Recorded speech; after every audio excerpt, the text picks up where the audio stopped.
Hey guys, this is episode 1. Welcome to the Speedometer, where we're always checking how fast your favorite pro players are sprinting it.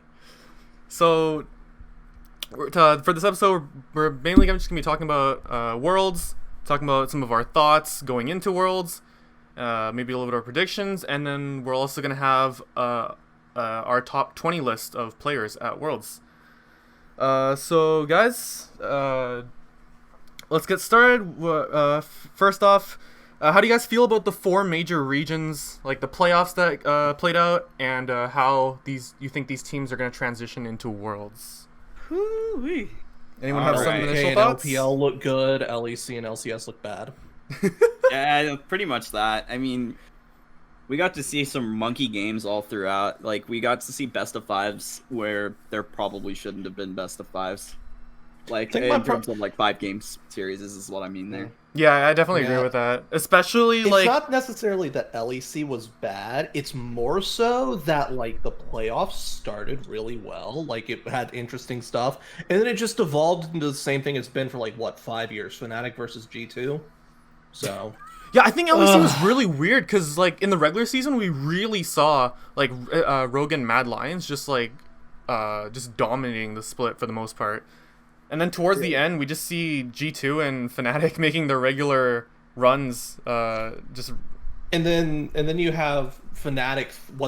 They 3-0'd G2 in the first one that they played, right? I'm pretty sure it was 3-2. It was 3-2. It was 3-2. I thought it was 3. I don't remember. So yeah, sorry, no, wait, then... you guys mean in the playoffs when Fnatic first played G2, right? No, that was a 3. Yeah. That wasn't a 3-0. It was a 3-1 if I remember correctly. Something like that. But no, it was 3-2. It was 3-2. Oh right, no, you're right. Sorry, I remember it was 3-2 because the finals is 3-0. The finals was a 3-0 G2. So okay. With how close that first series was, it was kind of weird that the thing is though, so when G2 won in the first series, it didn't look that like dominant, but whenever Fnatic won, yes, it was very scrappy in those games, but you just like saw like G2 crumble in those games pretty much. Mm-hmm. I just feel that every region, but so actually, let me rephrase it the way LPL looked really good. It was a really awesome 5-game series I saw from JDG versus Top Esports, and even the lower teams were very interesting to watch because you could see some different perspectives how they want to play. You can also see how interesting LGT could throw games. Yeah, that. Also, the first Worlds winner since 2014 did not make the following Worlds happen. No. So fucking No. FPX. It usually used to be a meme where teams that win Worlds would usually not go to the next Worlds after that. This happened with SKT. No. Well, hold on, This is the first time since 2014 that's happened. Yeah, no, because 2015 and 2016 SKT won. 2017 SKT went. Right. 2017 So Samsung won, and then in 2018 they went as Gen G. Yeah. 2018 IG won, and then 2019 they went to Worlds. Yeah. So this actually is the first time since Samsung White, I guess that would be, right? No, SKT. SKT. Okay, I believe SKT. I'm pretty sure. No. I mean, because Samsung White won, and then they didn't go to Worlds next year, right? Oh, they Samsung didn't? White rebranded. The sister teams were banned at that point. Yeah, no. So that's true. but like even the players didn't most of the players didn't end up back at Worlds, right? So. Yeah. Yeah. So I would definitely consider that okay. Anyways, so. Yeah, this is the first time we're not going to see FPX trying to make the run back for a second world championship or even see. Actually, no, they didn't even go because I'm looking. The 3 teams that went in 2015 were SKT, KT Rolster, and KU Tigers. Yep. So yeah. So it's been a while since we haven't seen the past world champions even get a chance to try to do it again. Yeah. Didn't they lose first? Honestly, this is the FPX first looked year. really bad though.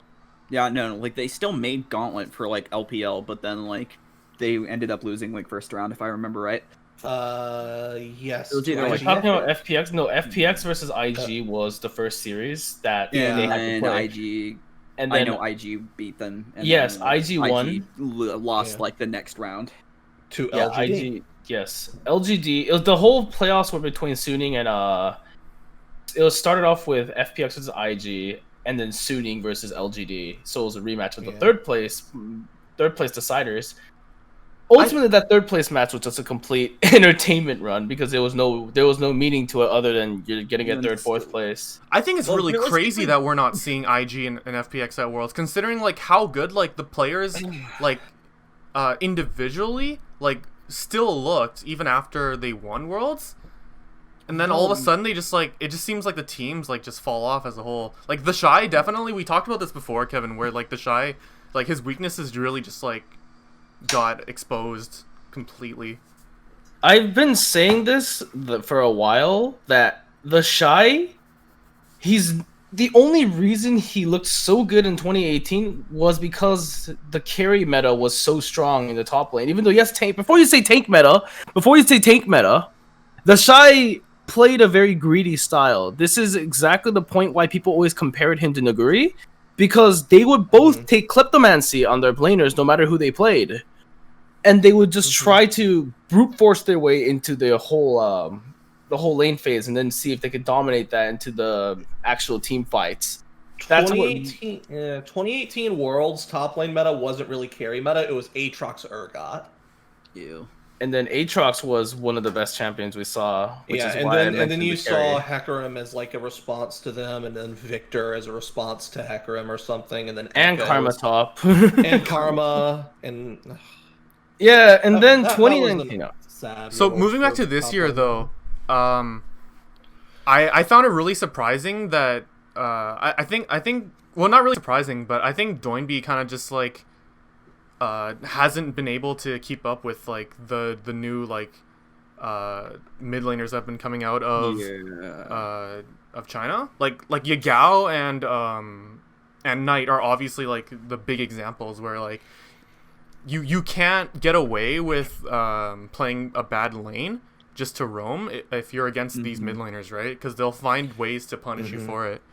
I was about to say, and the roaming style mid laners you see right now are not like they're traditional like roam style mid laners, but they're more things like Twisted Fate rather than something like a Talon. Another big and something scary like thing that ended up happening was like they nerfed 131. Like so, Doinby's champion pool really helps with like 131 and then mid jungle as a duo. Like, and that style just kind of got phased out at the like start of this year, pretty much. And for sure, yeah. Or at the very least at the start of this split, because then it's like it's the same reason that EG ended up falling off at the start of this split as well, because that style just ended up getting nerfed, and it was pretty much all that they were good at. Like. I think it really comes down to average game length becoming longer. So snowballing early became less of an importance because average game length was getting longer overall. Dragon Souls are now like the biggest priority as well. Yeah. Yeah, with the game being played around Dragon, I find that the game's gone a lot slower when dragons are down, and then when dragons are up, you pretty much always see a fight. I find that like really interesting. Like, you know when the game is going to be slow and when it's going to break out into a team fight. And I think that's really messed up with like some teams and their playstyles, especially like I think Cloud9's definitely a good example. And I think that's also why we saw TL do so well in the latter half of the split, because their slow playstyle worked out in their favor because of how slow the game was being played out. Yeah, and I think the same thing goes for FlyQuest as well. It'll be interesting to see if having to play on the super server will change the mindset of a lot of these I'm really interested in seeing that, because from what we've seen on the super server so far is just like non-stop aggression in all lanes and all roles. It's so crazy. Fucking Fiora one tricks. Dude, like I've been saying this ever since I started watching the super server. Fiora, like Chinese Fioras are scary as hell. Kiana, Talon, Jace. It's a lot of really aggressive, like crazy. in-your-face champions that tend to be playing the mid lane. And then there's that one singed one trick that leaks into these games, and it's so dumb. Dude, that shit is so funny. I see that guy just mowing people down with singed mid. I wonder if we're gonna see like somebody from like any region just try and pull that shit out. Well, you know, there is an NA player who has historically played Singed in these kinds of games. Impact. Oh my no. god! That hasn't been since he was on C9 though. 2017 was when he played it at Worlds. I remember. Yeah, that's why I said this was when he was still on C9. This was when he had contracts on his team. It was still Jensen, and then you still had Sneaky, and I believe it was Smoothie. Yeah, it was, and then you also had Ray as the sub top laner. Yes. Okay, so I do want to talk a little bit about. DDG. I do want to talk a little bit about. We've talked about the LPL and the LEC for the most part, but I do want to take a quick look at LCK and LCS. I know they've looked pretty bad, but like what in particular do you guys think like has been like hasn't looked good about like the teams? You know. For LCK, I think LCK looks fine. The problem is Damwon is just so obnoxiously ahead of the other teams that it doesn't look good. It's not that the other teams are bad, it's that Damwon is too good. I just think right now Tomlin has a much better grasp on the game as a whole. The problems that everyone's listed going from don't want to go to I can't think of another thing for Damwon. Just do want to go. That's what I mean. No, from this don't is want to what go I mean. to do want to go to Worlds. It's like everyone complained about Tomlin's weakness primarily being their bot lane, specifically Nuclear. They were constantly targeting Nuclear. I can't say I didn't because I think Nuclear was really bad. And then Beryl was like, okay, well, I'll just go somewhere else. So Yeah, because next thing you know, they bring Ghost, a guy who hasn't played a professional game since he left Sandbox like over a year before they picked him. But that's the thing. Him up. Ghost has been proving to be really strong in terms of playing the weak side and letting Beryl roam constantly. Because you don't see Ghost like inting his ass off whenever Beryl goes for roaming plays. And I think that's really covered up a lot of like their weaknesses in their playstyle. So that's definitely a big part of why we've been seeing them growing so much. And this is kind of a weird thing about Ghost. It also helps he's a Draven one trick. Because let me explain, because of the state of the meta, because of the way Draven plays, he's able to take like champions like Draven or Kalista or things like that and just hard push literally any advantage he has just because of the style of champions he's known to play. And that really opens up his bot lane, his jungler especially, and then to go down towards the dragon and try and secure those in a dragon-centric meta. Yeah. So I think that actually being a Draven one-trick actually helps in a meta like this. Yeah, I guess so. But, like, honestly, I think most parts of, like, Dom 1 as a whole just look really, really solid. Like, Showmaker has been rank 1 on the LC or on the Korean ladder for a while. And it shows. He's just clapping cheeks every time I see him mid, and I see him just getting random ass fucking solo kills, and his team fight positioning is insane. I just think a lot of Tomlin's success primarily lies around it just looks a lot more cohesive. Like, I'm not going to say the previous teams weren't cohesive, but then it would be a problem when you would see Naguri basically inting so hard that we people saw... call him Nugurint. we saw... There's some interesting things I'd like to say about that, but I'll leave that for later. We saw a lot of shakiness from DRX and Genji. That's why I'm so worried about them. Yeah. Like, this is what shocks me about DRX so much, is that they had such an amazing start in the early half of the summer split. They went undefeated during that whole season until Tomlin started getting a lot better towards that second half, and then now Tomlin was being undefeated towards the second half, and Dragon X was just randomly losing games. So, I don't want to pin it on anyone specific for Damwon, but I wonder if Pioshik has more room to grow, or if this is just what he's going to be. The thing about Pioshik is that he's young. How old is he? Isn't he 17 right now, if I remember correctly? Not 17. Like 18. Yeah, he's either 17 or 18. No, I remember. No, he's 20. He's 20. Oh my god. I remember ever since Pioshik debuted, I've been watching a lot of him in particular, and Like this guy, like I think he's kind of coin flip because like he sometimes just has like really bad ints, but sometimes he makes like the sickest plays I've ever seen. It's insane. Yeah. I'm just He's thinking. budget Tarzan. He's budget He Tarzan. I think he was the one that did that play where he no he was playing Olaf. I think he flashed over an Ashe ult or something and then got a double kill in like 1v2. Something like that. I remember there was a really sick play in like the mid bottom bush. Like that play and then another play where he was he did like some sick like flash body slam Gragas play. He like dodged something and then like got someone caught out. It like these kind of plays like this is the kind of stuff like I want to see like more of like from these players, right? Like like this is what like makes you stand out, and like this is what like the young players in particular like need to be doing to like stand out more, right?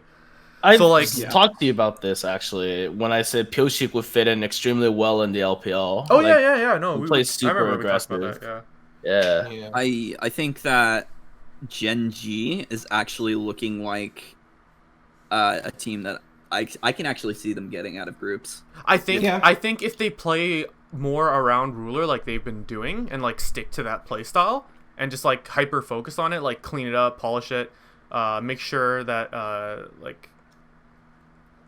they're just like they're always thinking about that in game, right? I think they'll do a lot better in Worlds than people are expecting them to do, because Ruler and Life have shown up like crazy.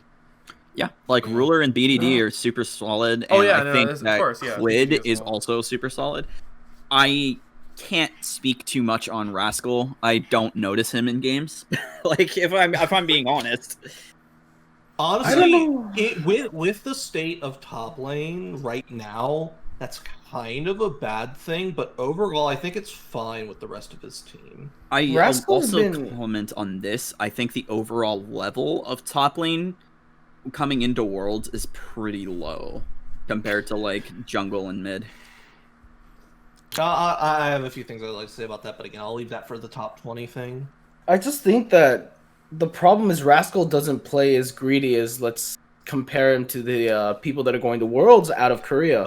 You have Naguri is extremely greedy. Doran. And Doran's not even that greedy either. Doran has... I think Doran's like a healthy medium between Naguri and Rascal. Yeah. But I'm not going to say that's a good thing, because Doran's also had his instant moments where you just sit here thinking, what is he doing? Why are you running it under the turret? So I think it's more so just youth at that point. So one last thing about LCK.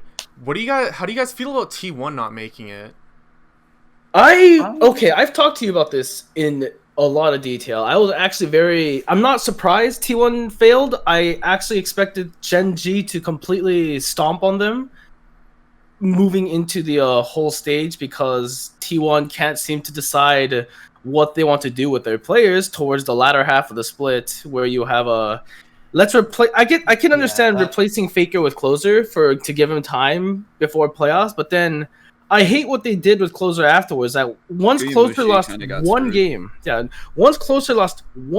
against Africa, they just sub him out and never bring him out again. Exactly. I found that really like. I found that jarring. I'm like, the guy's only 17. You guys made him play as soon as 2 days after he turned 17. I was honestly offended by that, because I feel like Closer played like so well when he came in. He had some good games. And then let's go ahead. And then to add insult to injury on everything that's happened, when regional qualifiers started, let's replace Cuz. Let's replace your longtime ADC Teddy that you committing 3 more years to, essentially, or 2 or 3 more years. I don't remember the contract detail, and bring in a 17-year-old Gumayusi. I actually don't understand that, because I really feel like Teddy was playing perfectly fine. I don't think I've ever, I can't recall any big moments where Teddy ends. Oh, he's 18, my bad. It could be that they were definitely afraid of how strong Ruler is, Ruler. No, but they brought him out in the Africa series. I know they brought him out during the Africa series, but that's still. It could just have been a little bit of preparation for it. I don't know. I feel like when you're up against Ruler, that in particular is exactly when you put in Teddy. Because Teddy has a lot of experience against Ruler in particular. Yes. And I I just didn't make Yeah, sense to me. Taking a overall- newbie through that is just kind of Overall, like with kind of a T1, weird I'm move. not surprised. I'm not To put it Because lightly. again, the whole subbing out thing, I feel like if you're going to do the whole subbing out and trying new players, try it earlier in the year. Yes. I'm not surprised, but I'm really disappointed that they didn't make it because I would have. I think Closer and Kana would have been perfect to showcase at Worlds. Excuse me, it's closer. All right. No, this is dude. why I've been Alright, saying. alright. When the whole shift happened, I basically compared T1 to 2018 100 Thieves at the time because you're doing the exact same thing. In the middle of the year, not the middle of the year, towards the end of the year split, before Worlds, by the way, they're like, we're not going to bring Cody-san out. We're getting rid of Meteor, so we're putting Anda in. Yeah. Or Immortals from literally earlier in the split. Yeah, they swapped out a majority of the LCS players and put academy players in, I and the think it's academy time- player were getting wins. Right. Yeah. Okay. It's So time to so address the elephant in the room. yeah. So we've talked a bit about FlyQuest and TL. Let's talk man. about the LCS Summer Split champions. TSM Team Easily the Solo best Mid. looking team of the three, I would say. I agree for sure. Yeah, But it's just as much as I would hate to admit In it. no small part to Super Carry Bjergsen. I Yeah. just feel TSM are starting to play a little bit more around not just Bjergsen, but trying to enable different players. I watched the recent Legends episode as well, and they went into a lot of like talks about Spica before the whole the series against TL. So they're But bringing out with- secret little picks. With TSM being the best looking team, that doesn't bode well because if you look at what TSM's roster is right now, you have the most coin flip top laner to grace NA since Huni came back. A jungler who only has 2 supposedly good champions with low sample sizes. An aging ADC who has lost passion for the game, and a revolving door at support. Oh no. Oh. I'm not going too that's far painful. about double lift on that because I just feel he's stepped up a bit during the playoffs. He definitely has, but it just doesn't bode well when the only really gotcha player, the shining star of it, is their mid laner, and you can't really pinpoint more excellence with anyone else. And that's your number 1 seed for Worlds. That doesn't bode well for me. Yeah, I kind of figured that like the moment FlyQuest was as high up as they were in terms of standings, that like the overall level of NA must be just completely fucking doomed. Like it's just Like FlyQuest has a Spring. style. They obviously have a style. They play through mid, and they also play through what was it, top jungle. It's also jungle king and Santorin. Jungle, it's Santorin. PoE Santorin are really Yeah, there so they too. have a really good mid jungle and a stable top and a somewhat stable bot lane. With playmaker support, by the way, Ignar, good, solid. I wouldn't say their bot lane is stable though. That's the issue.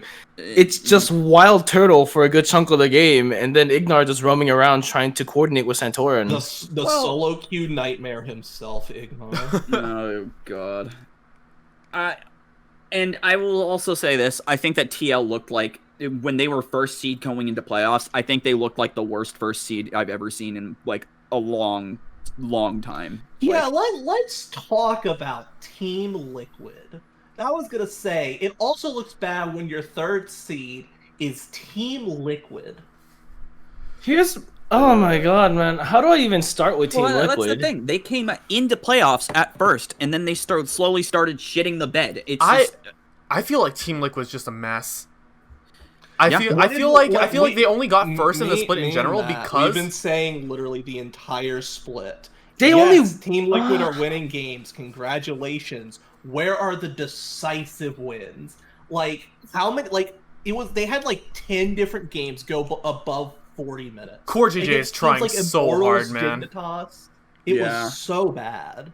So how I feel about the players in general, like Impact is very much Impact, like just straight up. Mhm. Yep.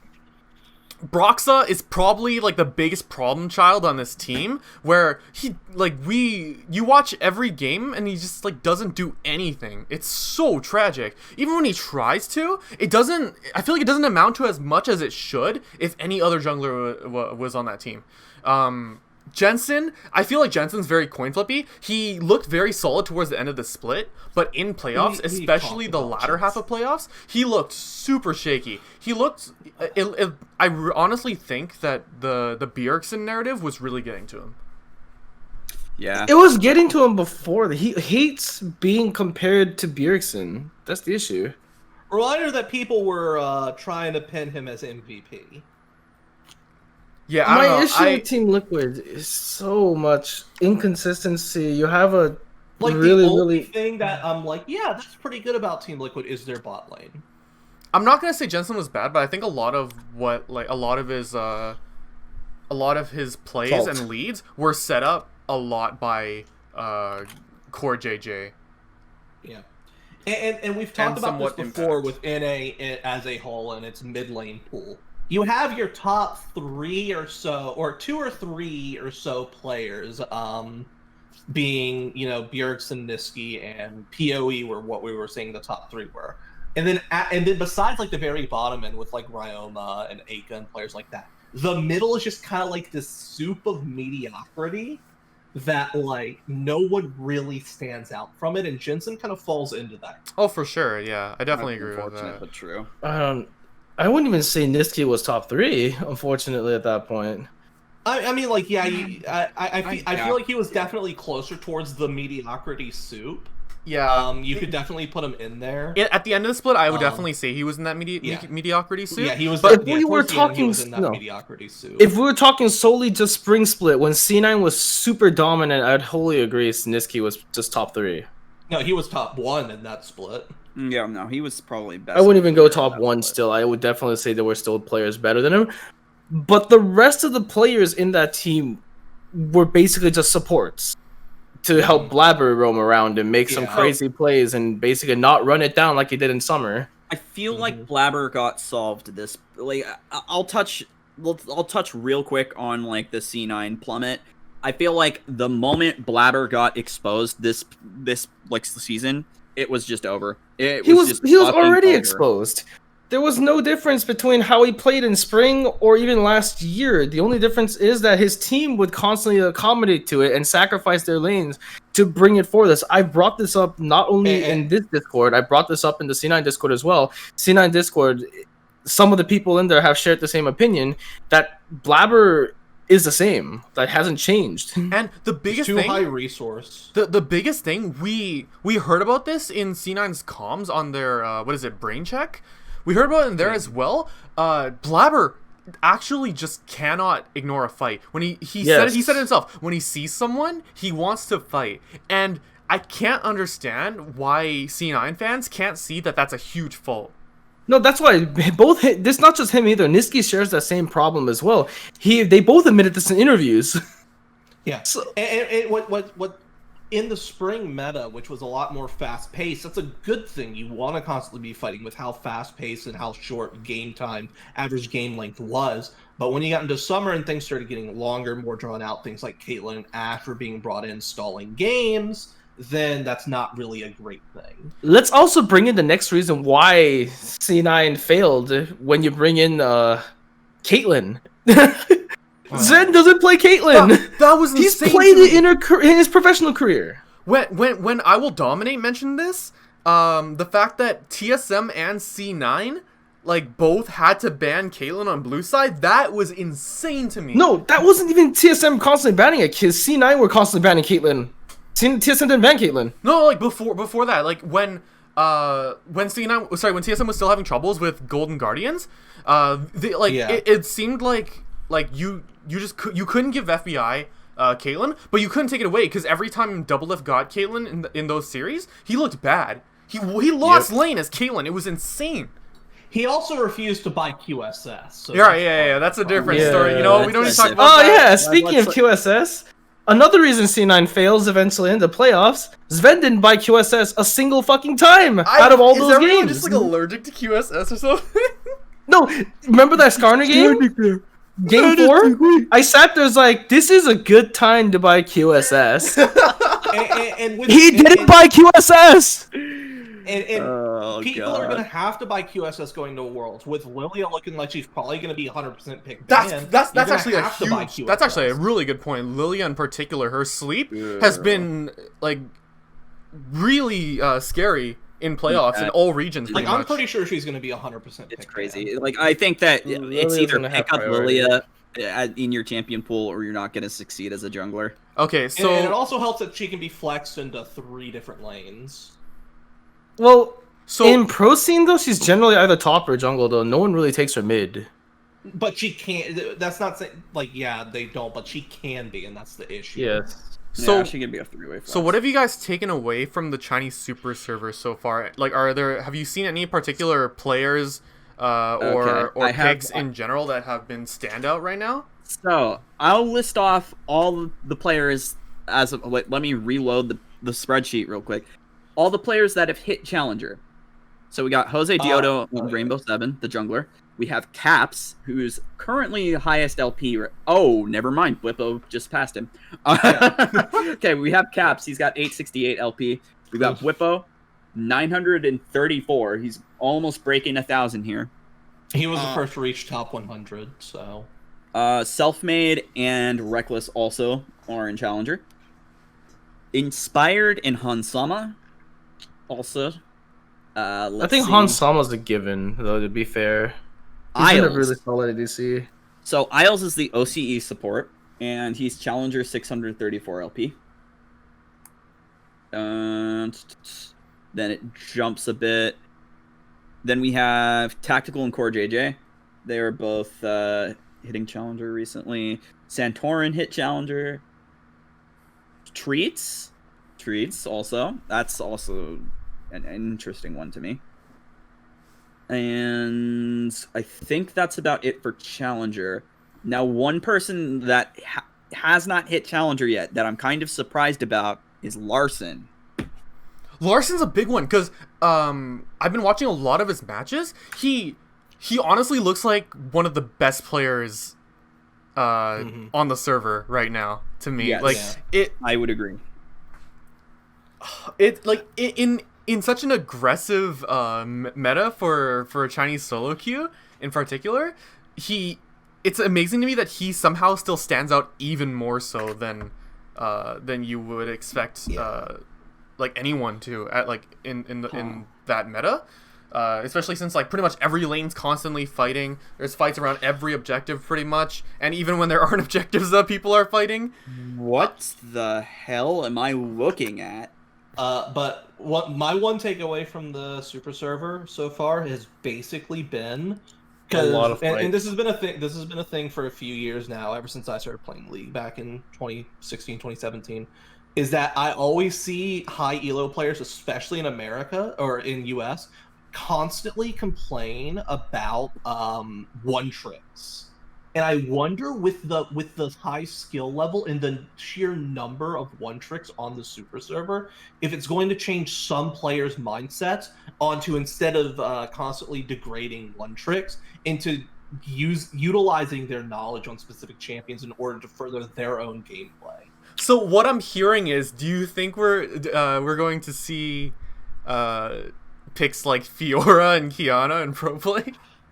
I hope Kiana in pro play is probably likely because how well she can roam. Same with Fiora. I really think Fiora's probably gonna. I think it's gonna be interesting to see if Fiora comes into Worlds because the top lane meta right now, it's not exactly that bad for Fiora. Like you look at top lane meta right now is basically Camille, Wukong, Mordekaiser, which she does really well into Mordekaiser, Jax, Fiora, and then like you see some things like Akali thrown in there, but it's very hyper carry oriented top lane right now. Tanks are still viable, things like Ornn, but they're not really as prominent as they were, and that's just the nature of the Chinese super server. So there's something that I kind of want to point out when I'm looking at this spreadsheet. I wonder how often Larson is either autofilled or if this statistic is going to reflect a pick that we're about to see. Okay. Because mid lane, his number 1 champion played has been Xayah. What?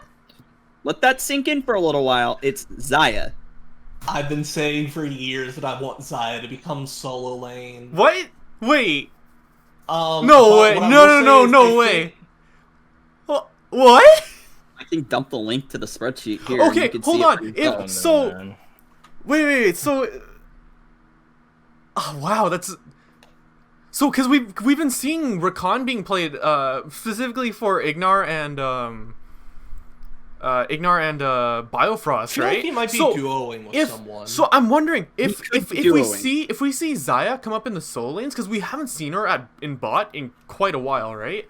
If we see her in solo lanes, specifically, or even mid or top, but more specifically mid, because mid will be roaming. I wonder if we'll see Rakan support Xayah mid come up as a team comp at some point. I wonder. I've been saying for years, because Xayah's my favorite champion to play, I would like to see Xayah top become a thing. Yeah, we might see it. I also, it's sitting at a 40. I doubt it. So it's sitting at a 40% win. My The guess is problem- he's probably duoing with someone. Yeah, he might be duoing with So- his support. I from what I've seen, I think Larson duos with Hansama. That's that I've seen that a little bit, and then also Inspired, I believe.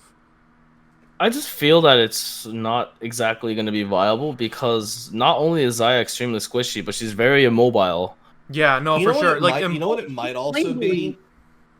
It might also be there might be a high number of mid laners on the super server, and his secondary might just be bot lane. That was my next guess. But if we do see like Xayah mid, I'm going to be like hypey because I think she's already a lane bully in bot lane. Like She just lacks so much agency without support. yeah, I can agree there. It could just be a crackhead thing that I hope gets pulled out, but in reality, it's probably just his secondary role. okay, so how much do you guys think that the server will affect the meta at Worlds?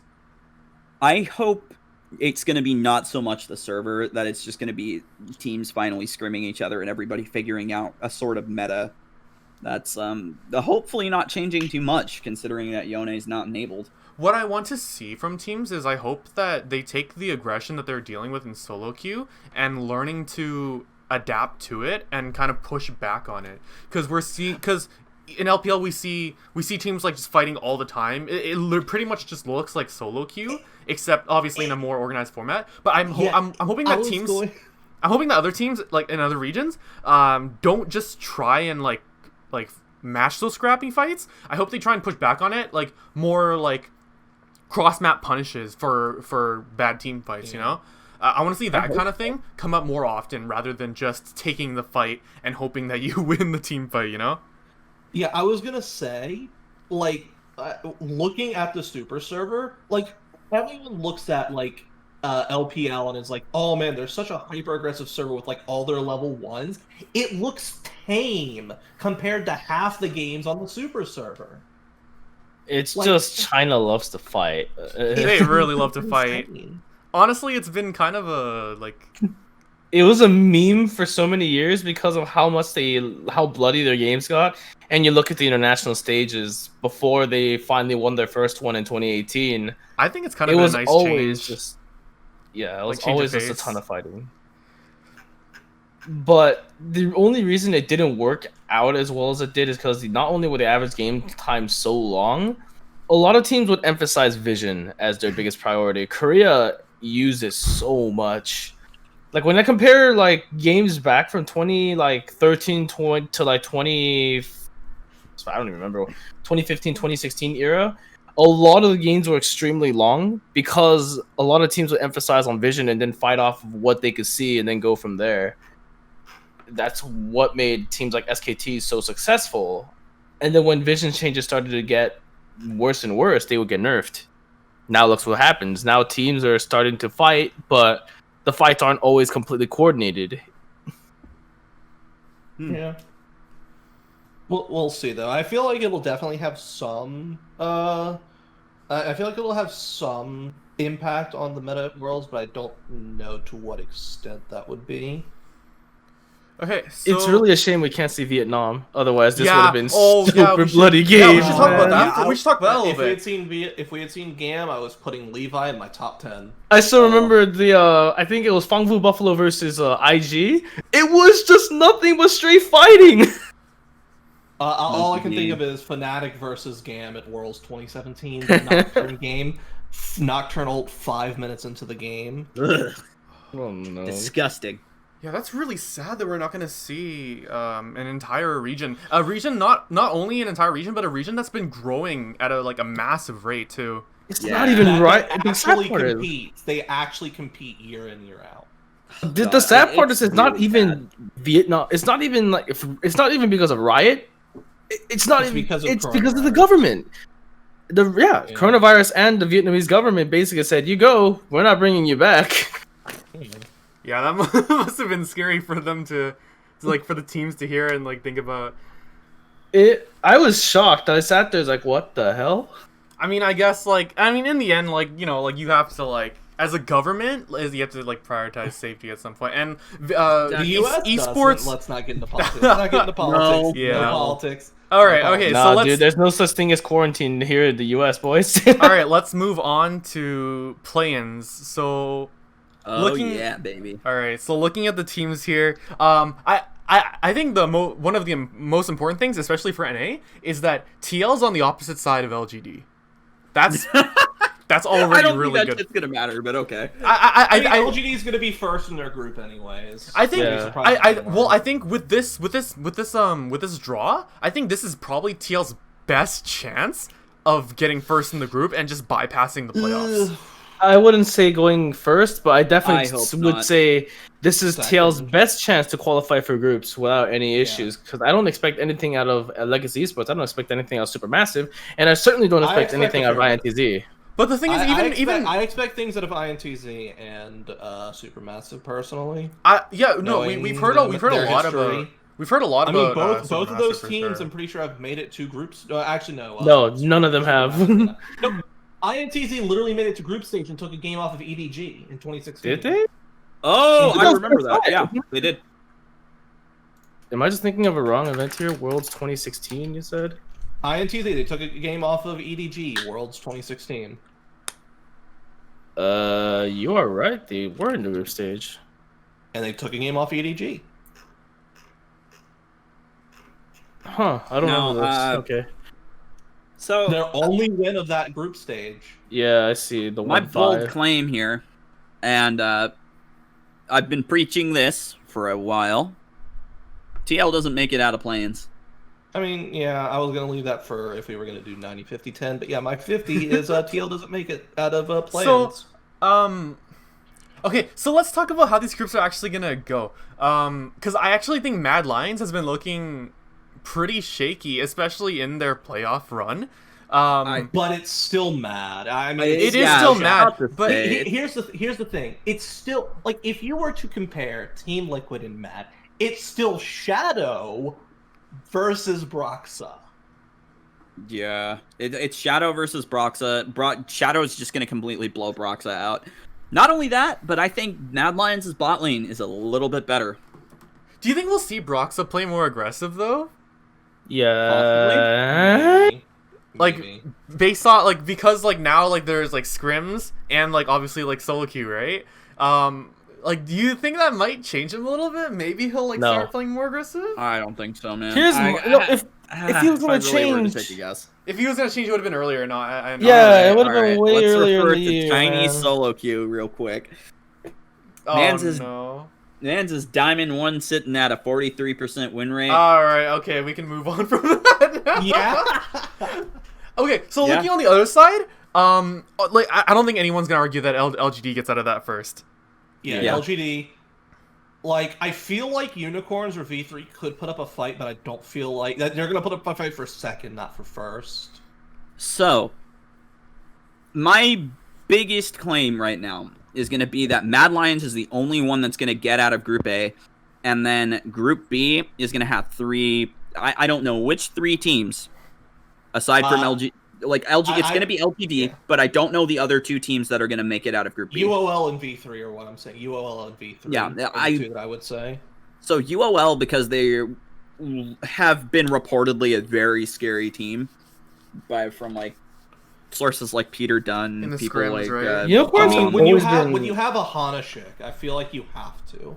Yeah, he's a Nanasik. very scary jungler. I think Unicorns has always been a super solid like team, but I don't know. There's always something that makes them fall short.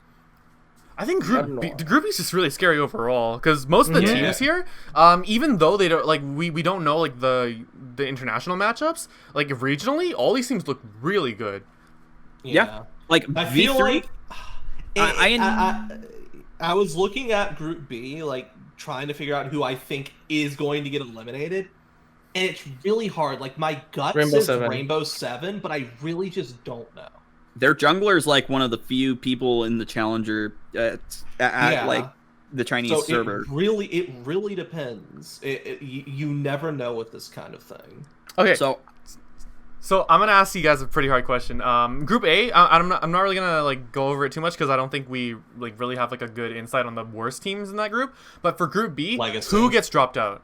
Who gets dropped out in Group B? Rainbow 7. Group B. My gut is Rainbow 7, but it could go to any of them, really. I think the one that would get dropped out, and like pure speculation, PSG if they don't get their synergy dialed in quick enough. Even if that's the issue, I don't think PSG would be the team to get last place in Group B. Yeah, I feel like Rainbow 7 would, but we'll see. We'll see, because I've been hearing a lot of good things about Rainbow 7. So this group in general is just really hard to predict as well, because I watched the finals for like the Japanese league too. So I watched V3 run over DFM, and DFM was like the most consistently like performing. It was a 3-2 though. It was a 3-2. It was a 3-2. However, say it's run over at that point. Both of these teams played like kind of a combination between LCK and LPL in terms of style. I mean, it makes sense when you're centered right next to both of them. Yeah, no, and they scrim both of them. So this is why I'm thinking that Japan is actually going to, like, push in. I do hope we see a good showing from Japan this year. I honestly wish I could see that, but I also can't see it happen. So what V3 Japan. It kind of pains me to say it because I really want to see V3 do well, especially since we don't know many of the players on this. Like we haven't because for Japan we only really knew the players on DFM, right? Like Udapon and Saros. These are new players. I want these guys to do well, right? But looking at the group, I could see them last. I think I could see them last. Yeah. That's the thing that I was like afraid of looking at the group again. It's just it can. I'm really banking on like PSG not getting their synergy. So if we pull the Mark Z and we just looked at just stats alone, Japan, it has historically not performed well. Yeah. At all. No, I agree. I agree. Historical performances, I'd say looking at individual play would actually be a better. This is why I said if I pull a Mark Z. Again, it's also important to realize this is a Japanese team that has not been this is not the same Japanese team. Exactly. Worlds. 2018 DFM was, in my opinion, the best looking Japanese team compared to like. I agree. Even compared to like V3 and even compared to. I still can't believe we aren't seeing both Saros and Udapon. That's really sad to me. Yeah. I know. I just feel that my issue with Japan is that something always happens and it just doesn't work out. The thing is, Japan's such a okay. So you know what's gonna happen? Remember, I think it was 2017 Worlds where the one Japanese player got made fun of because he like took out the ruler and was like measuring the distance. To the monitor. If that happens again, I feel like it's gonna be reversed and it's gonna get them into group stage. That's the thing though. Japan's such a new region that and I feel like they're growing at such an exponential rate that every year. Like even if they don't look well this year, I feel like every year I'm just gonna have like so much more like hope. I'm gonna like there's gonna be a lot more potential for them every year. In a lot of other esports titles, they have been historically dominant. I mean, Well, I mean, look at literally basically any fighting game, and look at the number of Japanese players that have been dominant in those games. That's true. Damn. Very true. Yeah, but look, that's the thing, right? Like Japan's always been like really strong on like micro mechanics, right? Like that's why fighting games, rhythm games, you see them do well in those, but you don't see them do as well in, like, for example, Macro. Exactly, macro, like League, StarCraft. We didn't see that. Japan was rather weak in the StarCraft scene. Games with a lot of team games, you didn't see Japan doing that well in. You see Japan doing really well in one-on-one games. I wonder if they're good at Rocket League. I'm not following the Japanese Rocket League scene, so I can't really. I'm not say either, there. so I can't even answer that. Yeah, I can't say that. But like, Alright. there's a lot of potential with them, so I do want to see more of that. Yeah. Well, you know what I really want to see out of Japan in this group stage? I want to see them get more than one fucking win in the goddamn play-in stage. So let's just take a moment to take a look at this. If Mad Lions and JDG were to get, or what JDG, LGD. God, they need to fix that. I mean, one's a J, one's an L. It's not that hard. LGD. Well, if they were to make it out of groups, it is guaranteed that the EU team would be Group D. So guaranteed in a group with DRX, FlyQuest, and Top, and then the Chinese show the team. second screen, by the way, Matt. Yeah, that is a nightmare situation for Mad Sorry, what, Lions. Kevin? You might as well show the actual second screen for the group stages, since we're going to discuss that. Yeah. anyways. Okay. Yeah. So I'll open up the group stage. There we go. Yeah, There we go. and yeah. So if Mad Lions is going to make it out, they're guaranteed Group D, and if LGD gets out, LGD. they are guaranteed to be in Group C. With TSM, Fnatic, and Oh, actually, hold on. Genji. I do want to show one more thing for play-ins. So okay, I wanna actually get down predictions so we have some bragging rights, like what your actual predictions are for the 4 teams that will make it out here. Okay. So okay. for me, My 4 teams. so for me, I'm gonna say Mad. I'm gonna say LGD. I think those are pretty obvious. Like even if somehow Mad doesn't get first in this group. I gotta say UOL, and it pains me to say probably PSG over Rainbow. That's gonna be my 4. So Mad, LGD, UOL, and PSG. So Kaithol, what about you? Mad, LGD, UOL, and V3.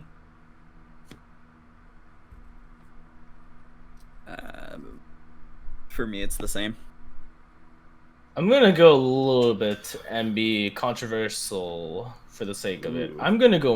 I will throw Mad and I will throw LGD in there because I think it's just expected. Go ahead and say it. Make us angry. I will go. The third team I'm going to say is Team Liquid. There, Woo, big, let's go! I like No, it. it's not gonna happen. It won't happen. Broxa might. is too bad. Broxa is too fucking might. bad. Oh, It man. might. All right, what's your And the last fourth one? team, the fourth team is a toss-up between V3 and UOL. I'm gonna go say UOL because I actually do think this team has the potential to actually make it into the group stage and not screw up and not do anything bad. Where V3 is just going to have a habitual. It's probably going to play like typical Japanese teams. Yeah. Probably win one game and then lose the rest of the games, or maybe. I guarantee if that happens, the game they wins against LGD, guaranteed. Oh man, I want V3 to do well. This is why I said it's either stuck between V3 and UOL. Yeah. But the problem Honestly, is, it's a toss-up overall because all the they are quote unquote upcoming whatever the technical term, the minor regions, but they're all getting a lot better and they're all getting really good. the problem is that even though we say that, Japan as a whole hasn't really progressed. Yeah, no, I'm that just much. saying that it's really hard to predict this kind of thing. Yeah. Okay, because so they all have good aspects, except for O's. We don't talk about O's. Now that I talk think about about it, that. even when I talked about 2018, like, remember this, that Detonation Focus Me still only won one game. C9 won 4. Yeah. And then the other team that they was in the same group as them also went 1-3. So they had to play an elimination tiebreaker. all right, okay, so let's take a look at groups now. Let's see. Looking at the lineup here. Again, we were talking about this earlier. For groups, it's hard to predict because we have to know who gets placed where. What groups look hardest though for you right now? I think And A easiest? looks extremely hard, and no one's really talking about it. What? Yeah. Because I feel like for A, like most people like agree that like G2 and Sunning get out like no contest. I feel like people are underestimating Machi, though. I was I looking feel like into a lot of Machi, people are as and well. I feel like most people haven't I was- watched Machi. That's the reason why. I think I've the been biggest looking issue into is that Machi, and I don't like to be the guy who looks at stats and stuff, but some of their stats are kind of stupid. I don't know. I'm thinking back into Because we've typical LMS and typical pretty much like SEA based teams. Yeah. You don't really see them stand out as much. J Team looked okay, and even then J Team just completely shat the bed when they played against a major region team. Yeah.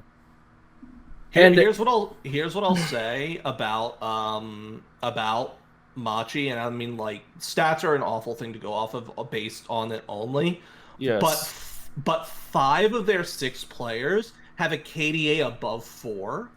The only one who doesn't is their top laner. So I heard he runs it down a lot. I'm Yeah. not. I can't put my faith in these players. Then again, that's unfortunately. just what the I've heard. issue. I can't base it off of anything. yeah.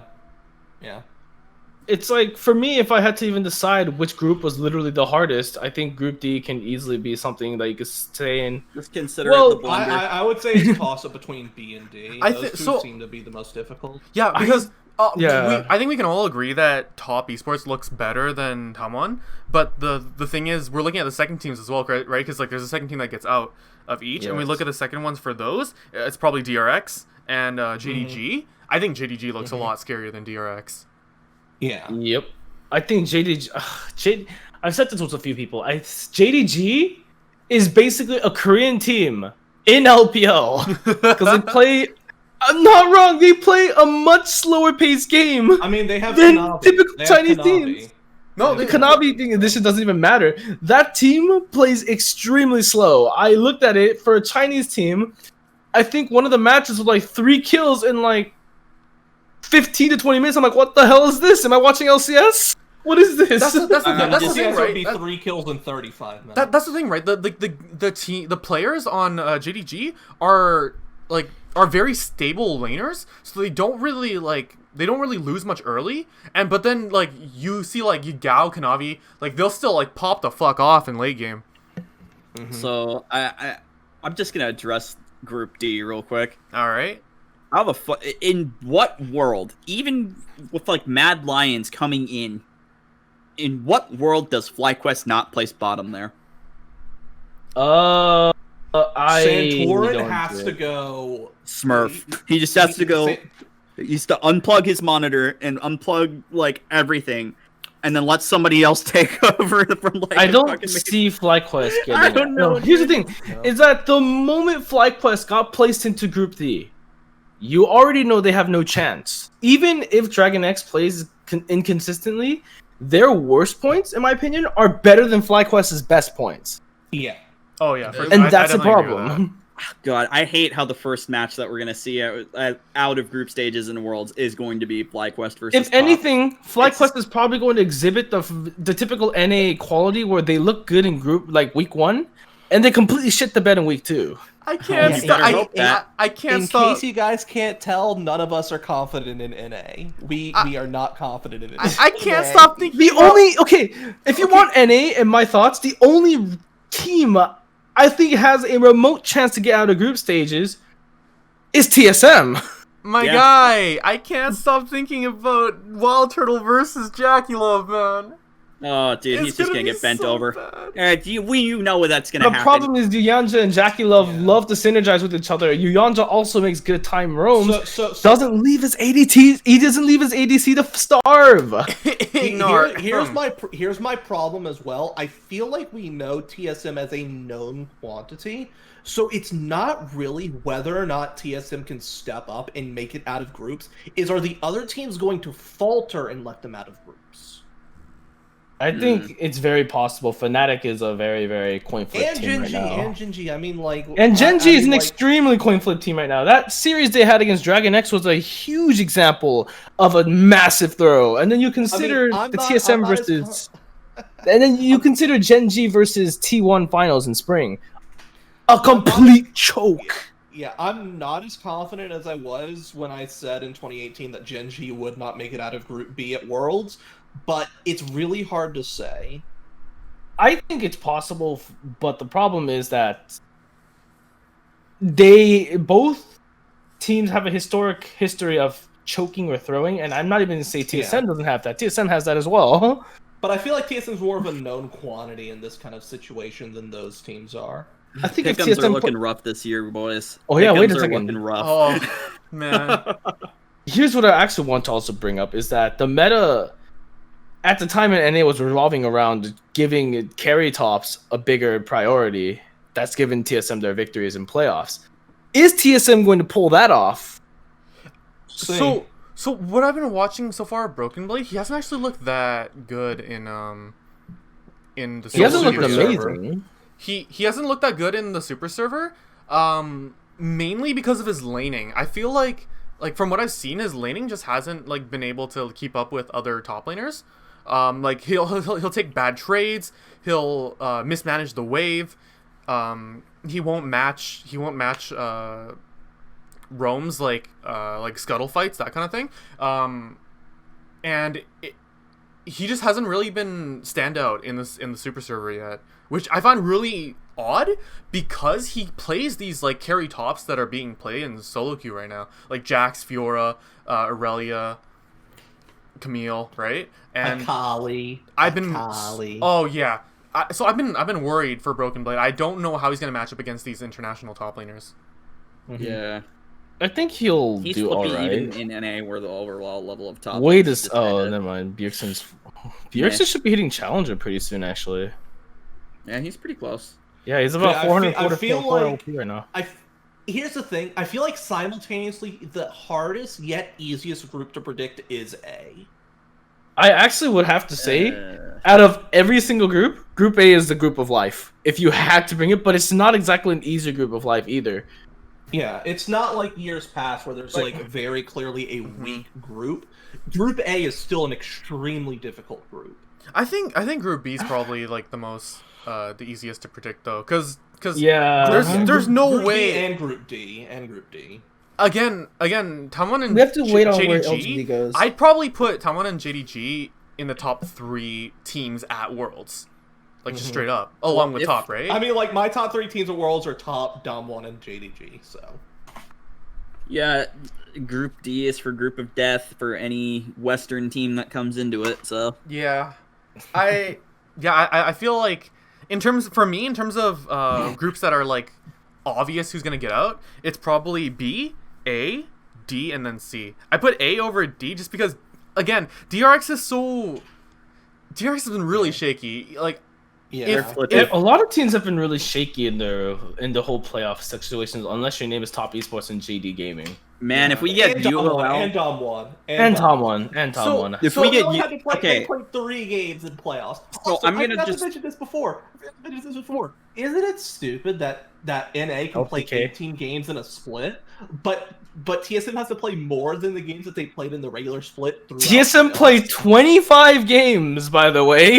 yeah, they had a lot of 5 games. They got. Let's count the 3 games. Then let's count the 5 games. Let's count the 4 games to 5 and 5. There were a lot of 5-game So- series and playoffs in Dom general one in is all the regions. first seed of their region, and they played a total of 3 games. TSM's the first seed of their I mean, region. to They be played fair- 25. They I mean- played 8 times more games than Tom1. No, but Tomlin also has to play a significantly higher number of regular split games because Yeah, of best of that threes. is true. They also have to play that. They have to play best of threes and not Yes. singles. Let's look at LCK.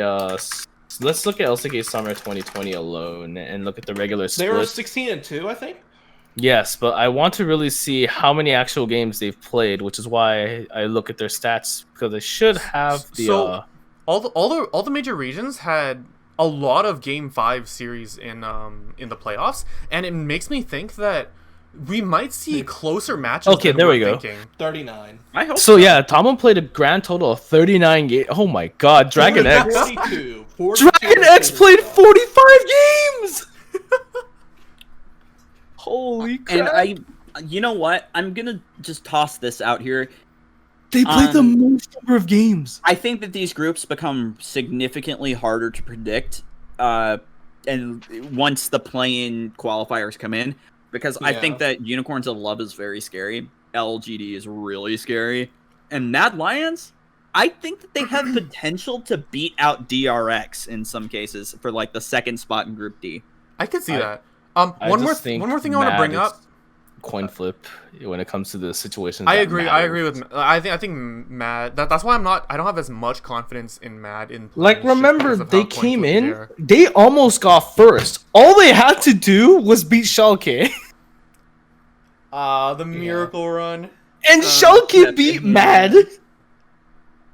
So okay, so for play-ins, they're gonna be seeded. They're gonna be seeded into these groups, right? In terms of like region, because because I'm thinking if LGD gets out of play-ins, they have to be put in They're Group C, in right? C. They're So, automatically in. Does I feel like does that possibly kill TSM's chance of getting out of that group?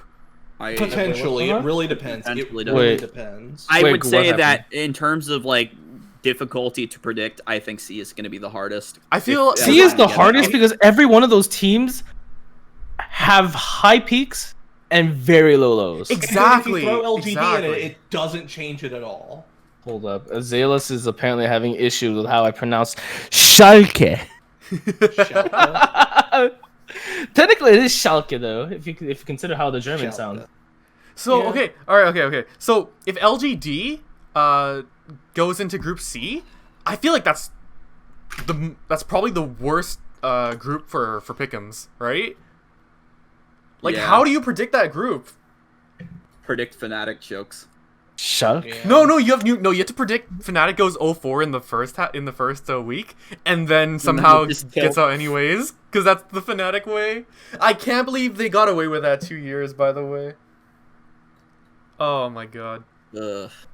Schalke. Yeah, I am pronouncing it right. Azalus is just bad at German. No, I'm sure some of us. Well, no, he actually called you out. So. Yeah, he called Never me mind. out. Fuck you. All right. So Okay, so, yeah, pretty much. I don't think we want to go too deep into like groups here since it Yeah. hasn't been set yet. Not enough especially, info yet. like, there's no way I'm gonna predict anything about Group C with LGD going into that. No way, man. no. You know way, what? dude. Bold claims. TSM wins the first place. Oh my god! All right, I like it. That's hot. Fnatic wins the That's hot. second one. God. Genji gets Oh my eliminated. god! No, that's hot. That's too hot. I swear to God, if you have that on your Holy pick'ems. shit! Oh my God. That's What If do I- we have on Pick'ems? What do we have in Pick'ems? Oh my god! that's so This is spicy. what I said as a joke. TSM wins first. Fnatic wins second. Genji gets No. third and gets wiped No. out of the fucking stage. No, we're not. I can't do my pick. I can't say anything. Say We're not anything about doing pick'ems this, we're until- not doing yeah, this. yeah, yeah. Okay, all right. Thought you were So smoking crack. okay, so all four of us have gone over all the teams, all the players that are at Worlds right now, and we've come up with a top 20 Rip list, my homie Levi. which I will show right here. Whippo's gonna run it down. Oh man. Okay, this is gonna be pretty spicy. So, first thing right off the bat, all of us put Knight at first. I don't know what to say about this player. I feel like it's kind of the obvious thing to do. Yeah, he's kind of like the fucking psycho of his games. Like, since Jesus the Christ. beginning of the year, honestly, and we I mean, saw like, last year, Knight was the All right, I'm best back. player in the world last year, and he didn't make Worlds. We saw it in so we've already gone into the top 20, Kevin. Yeah. So I don't know what to say. Ever since the beginning of the season, and especially at the mid-season cup, we saw Knight just fucking smurfing on everyone, I've been saying man. Knight was the best player in the world since like January 1st of this year. Yeah, I feel like Knight's been he's bonkers, kind of man. I proven can't. it. I don't know what I can say that's bad about him. Like he constantly he constantly wins lane. He constantly roams more like aggressively than other mid laners, and he knows when to do it when he in a way he's not going to get punished he for it. roams effectively. Exactly. Yeah. And he just finds all the pop off plays. The easiest thing I can think of, other than like more like the easiest older play I can think of is when him and Jackie Love 2v5'd a Baron attempt. I think. Yeah. Do you guys remember that when Knight was playing I saw Corki? that. I forgot what Jackie Love was playing. I think he was playing. Was he playing Kaisa? Yeah, he had to have been. It was like Kaisa or something. But Knight was playing Corki, and he packaged like to split the fight right down the Baron pit. And it forced half of the team to be in the Baron pit, tanking. Aphelios. It was Aphelios. It was Aphelios, what right? Else would it be? Yeah, you're right. You're What right. else I would forgot. it It was be? the beginning of the split. Back when Aphelios. Aphelios This was in the meta. this was back in May. So Right, of course right. it would be Aphelios. So everyone was giving Jackie Love so much credit for that play because it looked like a 1v5 pretty much. But Knight, that I call it equalizer. I'm saying equalizer, but the it's package, basically an equalizer. the packaged Valkyrie That's more damage split than that an fight equalizer. so well and pretty much gave Jackie Love a dream scenario for a 1v5. Yeah. That's like the easiest thing I think of where Knight just like does like one thing and it just like turns the whole game. But Yeah, like I Knight's think been doing it's it on like pretty much, and his champion pool is very wide too. He's been doing it on so many champions. I don't know if he's been playing Azir. I know he's been playing Syndra, LeBlanc, Akali, like pretty much all like the very strong power picks in the mid lane, and he can even play like the more like passive mid laners as well, like TF, Corki, right? Like the mid laners that like are more focused on just roaming and like making plays for the rest of the team. He pretty much does everything, man. It's insane like what this player does. yeah. And this is Knight's first year too, right? And he's like so young. Yep. It's Second. Remember, he was the best player last year. This This is his is- first Worlds, though. This is Chinese Prime Faker. Like, let's be real. Like, Yeah, it's crazy that this is a Chinese player. Like you would think, like, because even Rookie was Korean, right? Like, Yeah. and Doinby's Korean. But like, and like Gimgoon, the Shy, you like look at all these players that like were popping off on these Chinese teams, and they were Korean players. Not to like discredit the Chinese players on those teams, but like when you look at like the prodigies, right? Like this is like, I feel like this is like the like, other than Uzi, this is probably the like. And Tian. Tian, yeah. This is like one of like the biggest like prodigies like China's ever produced. I could agree. For sure. Yeah. And then as well, it seems like we mostly all put like Showmaker in the same spot in second to fourth. I want to know why Kevin has Showmaker at fourth. Me? Yeah. Okay, so the issue I put with Showmaker, and I expressed this earlier, that I didn't think Chovy was also number 3 either, and I wanted to put them lower, but at the time I couldn't figure out of which names would I be able to put at the respective slots. Yeah. Are you asking why I put Showmaker so low or so high? I want to know. Okay, so in particular, because I know you and I've been talking a lot about Chovy and Showmaker. I want to know. I want to know why you have Chovy above Showmaker. Chovy, okay, when we looked at the finals in LCK recently as well, Chovy was being Showmaker in every single lane situation.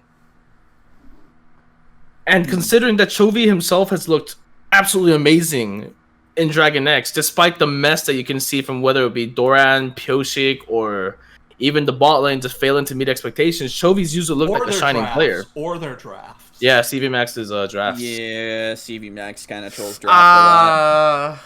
I mean, his Yeah. drafts could be really good, but they could also be really bad.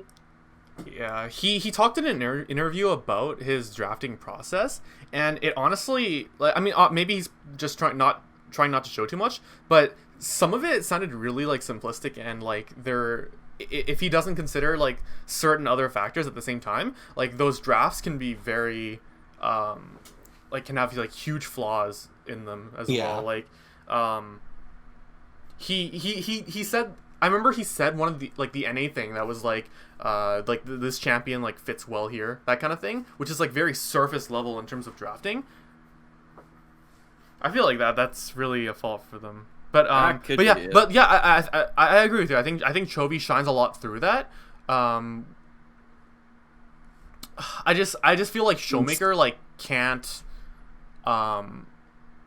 I feel like he's just a walking like highlight reel, right? Like Chovy, yeah, he really is. I feel like Chovy's a really good mix between BDD and Showmaker, where like he can make like a lot of really good plays, but he's also very stable as a mid laner. Mm-hmm.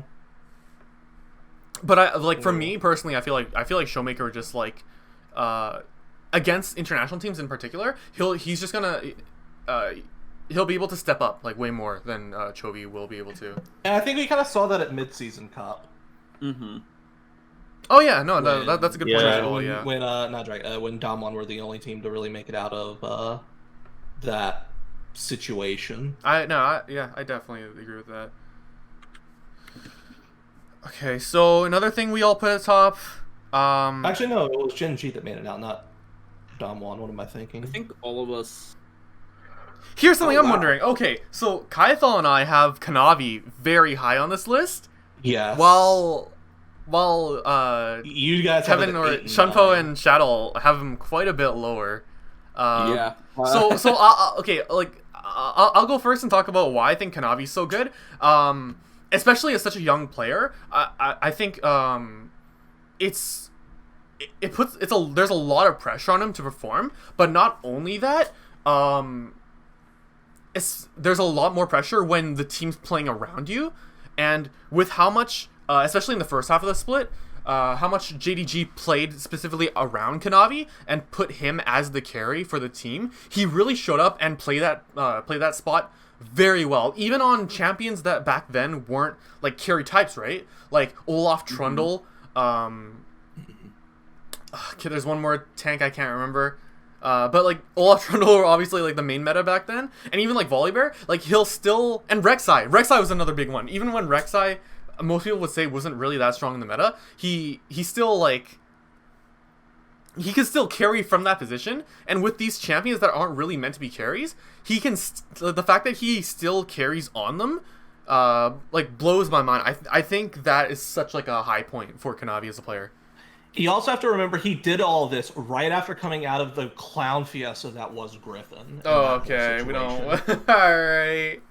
But you also have to like I say that kind of as a joke, but it's also true that like he had just come off of an awful situation with the whole Griffin thing that had happened, and you would think a young player just coming out of a situation like that would probably still feel a lot of pressure, or still just a lot of negativity about all that, and it really didn't matter. Wait, who are we talking about? Kanavi. Okay, Kanavi. What do you two think about Kanavi? Kanavi's whole career decision has been interesting, considering the whole scandal between Griffin and JDG. That was more towards Griffin's side. Because I think the fact that he chose to continue with JDG after everything that's happened and play as well as he did without showing any confidence problems whatsoever, visibly, and it was in interviews and plays. Mm-hmm. I think that alone deserves a lot of recognition. And the fact that he was looking so good that he qualified as the first LPL he was All-Star MVP. team? He was MVP. Yeah, that's why. So I want to hear a little bit about, because both of you have Kanavi at 8th and 9th respectively. And both of you very notably have Karsa over him. Yeah. Yep. Okay, so I'd say that Karsa in general is just a better player, and just overall, he's been like the gatekeeper for like what was it? It was either Korean or Chinese teams when he was No, he was actually. Flash He was the Wolves. Korean Kryptonite, Flash Wolves in 2015 on and Flash 16. Wolves. Yeah, he would. Yeah, that's what I'm thinking of. He was like the fucking gatekeeper for shitter Korean junglers, and I just kind of still have that image in my head when I see him, especially when he's on a team as dominant as Top Esports. Like, holy shit! When I look at this man in his pathing, I think it's really smart, and I think when he's just like the way that he's playing around Yagao is also really, really strong. In general, this man knows his pieces and he knows how to play with them. Considering he's got. Oh wait, I'm thinking of Kanavi when I say Yagao. I meant fucking Knight and Jackie Love. When he plays around those two pieces, and while 369 is holding it down top lane, he just thrives. He just absolutely fucking thrives. And I guess winning lanes makes that easy, but like in general, I don't know. I just have like a really high opinion of Karsa.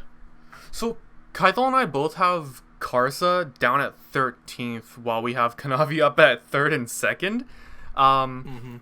So for me, I'll explain my reasoning a little bit. I think Karsa's a bit overrated because of how strong his team is. I know even back on Flash Wolves he looked really good, but I feel like it's really hard to compare because of how different the game is now.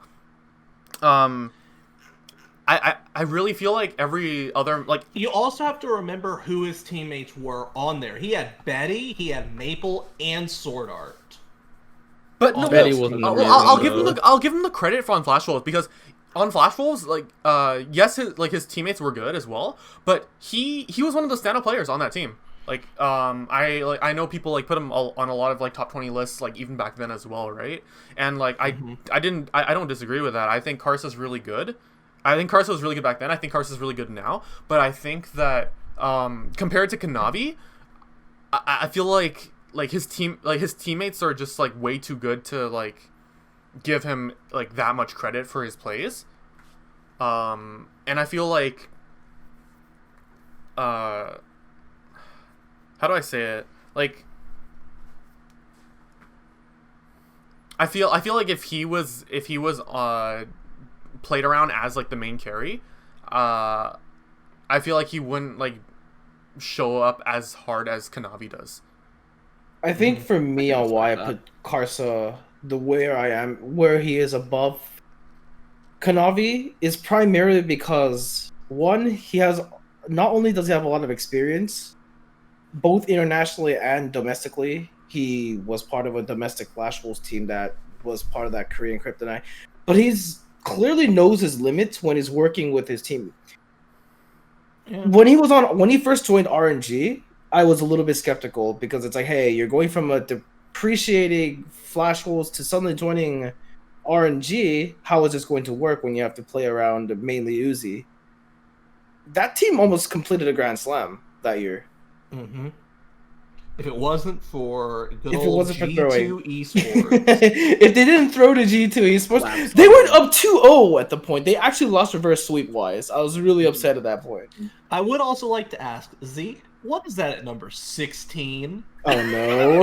Okay, so, okay, well, yes, we actually already talked about Chovy. I didn't even notice this, but yeah, we should bring this up. All right, okay, so we talked about why Chovy's really good, right? I wasn't. It's like why do you think he's not only where he is, but he's below Caps, BDD, Larson, Yagao? I just. Oh yeah, wait. Now I just okay. So I think that Chovy receives a shitload of hype, and I think that some of it is not necessarily deserved. Like, he'll get hype over like stupid shit when in reality it was just a CV Max draft that went into his favor.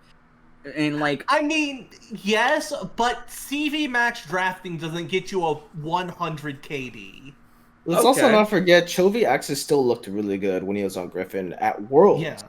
I'm gonna make this call right now. I think that Chovy is going to choke on stage this year. Choky. Is I'd Choky honestly returning? say- Choky. Okay. To be fair, I Choky would honestly is a say very big Larson point and to bring up. BDD are far more likely to choke than Chovy. Yeah, I would agree with that. And But I think man. it's possible. It's possible. I It is do definitely have possible. to agree that Choky is a very real possibility at Worlds this year. It's just and like we really do Kraps. need to think about. Yeah, And I that's think true. that if Chovy chokes, the rest of his team just crumbles. Yeah, I I can don't see completely that. disagree with that. I I think don't disagree, but I think he's. I'm waiting to player. hear something. I have yet to hear it yet, and I'm glad. I think What? as a player, Nothing. it's Nothing. undervalued. I mean, well, like it's kind of hard. But like we'll have to look at you'll have to look at your own list and bring up stuff that like we're not picking up. Yeah. I'm just letting you know that right now. Speaking of which, Larson being rated extremely highly on like two of our guys here. I'm really Yes. curious. Other than Yeah. the Chinese Yes. super server, Larson's Like, a fucking what's the reason? smurfer. Larson is objectively the best player coming out of LEC this split, and he has been hard carrying his team for basically the past year. It's kind of insane. I don't know. I'm skeptical about that because Caps has been looking. Even when G2 was losing games, Caps was still looking amazing in these games. I still think he's better. Yeah. I feel like I think they play in. I feel like they played in playoffs, didn't they? Larson and Caps. Yeah. Yeah, they did. Wait, G2 versus Rogue? Did they? Yeah, they did. No, they played in the lower bracket. Yeah, and I remember every game thinking, man, Larson's winning these hard. Yep. That's the exact reason why I have him. I don't really think That's I need to say anything else. It's why I feel like I value Caps a lot less than other people are saying, because most people have Caps in top 10. Look, that's what. Yeah. That I have inherently- him at 17. You have him at 16. I I have him don't. at 12. I don't really value him as I like how extremely nobody has. exceptional. Well, I'm also not going to deny the value Caps has been bringing to his team. I can't deny that either. But I feel like Zeke. I feel like I think of Craps as such a big factor of it. I think of that in the same vein as Choky, except I'm much more confident that Craps is gonna show up at Worlds rather than Choky. Actually, I'm also more likely to even say Larson's not really going to show up at all. In playoffs, We'll in not only group stages, I don't see Larson doing well. So, Kaithal, do you care to explain why you have Nuggery at 4 when most of us don't fucking have him on the There it list? is. I have the There Korea. it Well, I don't have him on my list, but everybody else here has him bottom half. 15 and 18. Yes, Nuggery. He is the best top laner at Worlds this year. Not only that, during a year where the meta fits his playstyle extremely well. We talked about it with things like Akali, Camille, Jax, Irelia, Fiora, things like that being so high priority in the meta. It's a perfect thing for Nuggery, and I feel like that's really important when you look into a top 20. And something that I decided to look it up because it's common thing, oh, Nuggery dies a lot. ISO deaths, Keck W. No, The Guri's thing big. is, his average deaths are actually really low. He only, throughout the entirety of 2020, he only averages 2.65 deaths a game, which is really low.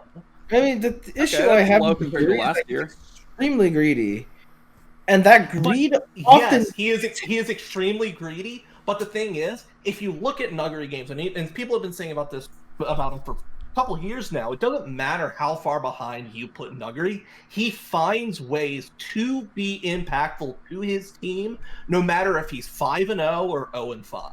And that's really important for top laners. And I don't really see that with any other top laners, save for maybe someone like 369 or Zoom, which are two other people I have on the list. But I just feel like Nuggery is far and above one of the best players at Worlds and is easily the best top laner, especially considering the meta at Worlds this year. So, But Okay, so it's a meta call. I get 369. it. I feel like 369 and Zoom all have different styles. They don't play super greedy. They're very They consistent. don't. They're very- So in top that line of how Nuggery plays, I will say it, the way you're describing him, and I do agree with a lot of it. He looks a lot like Prime the Shy, Yes. but without the weakness of when he's really behind.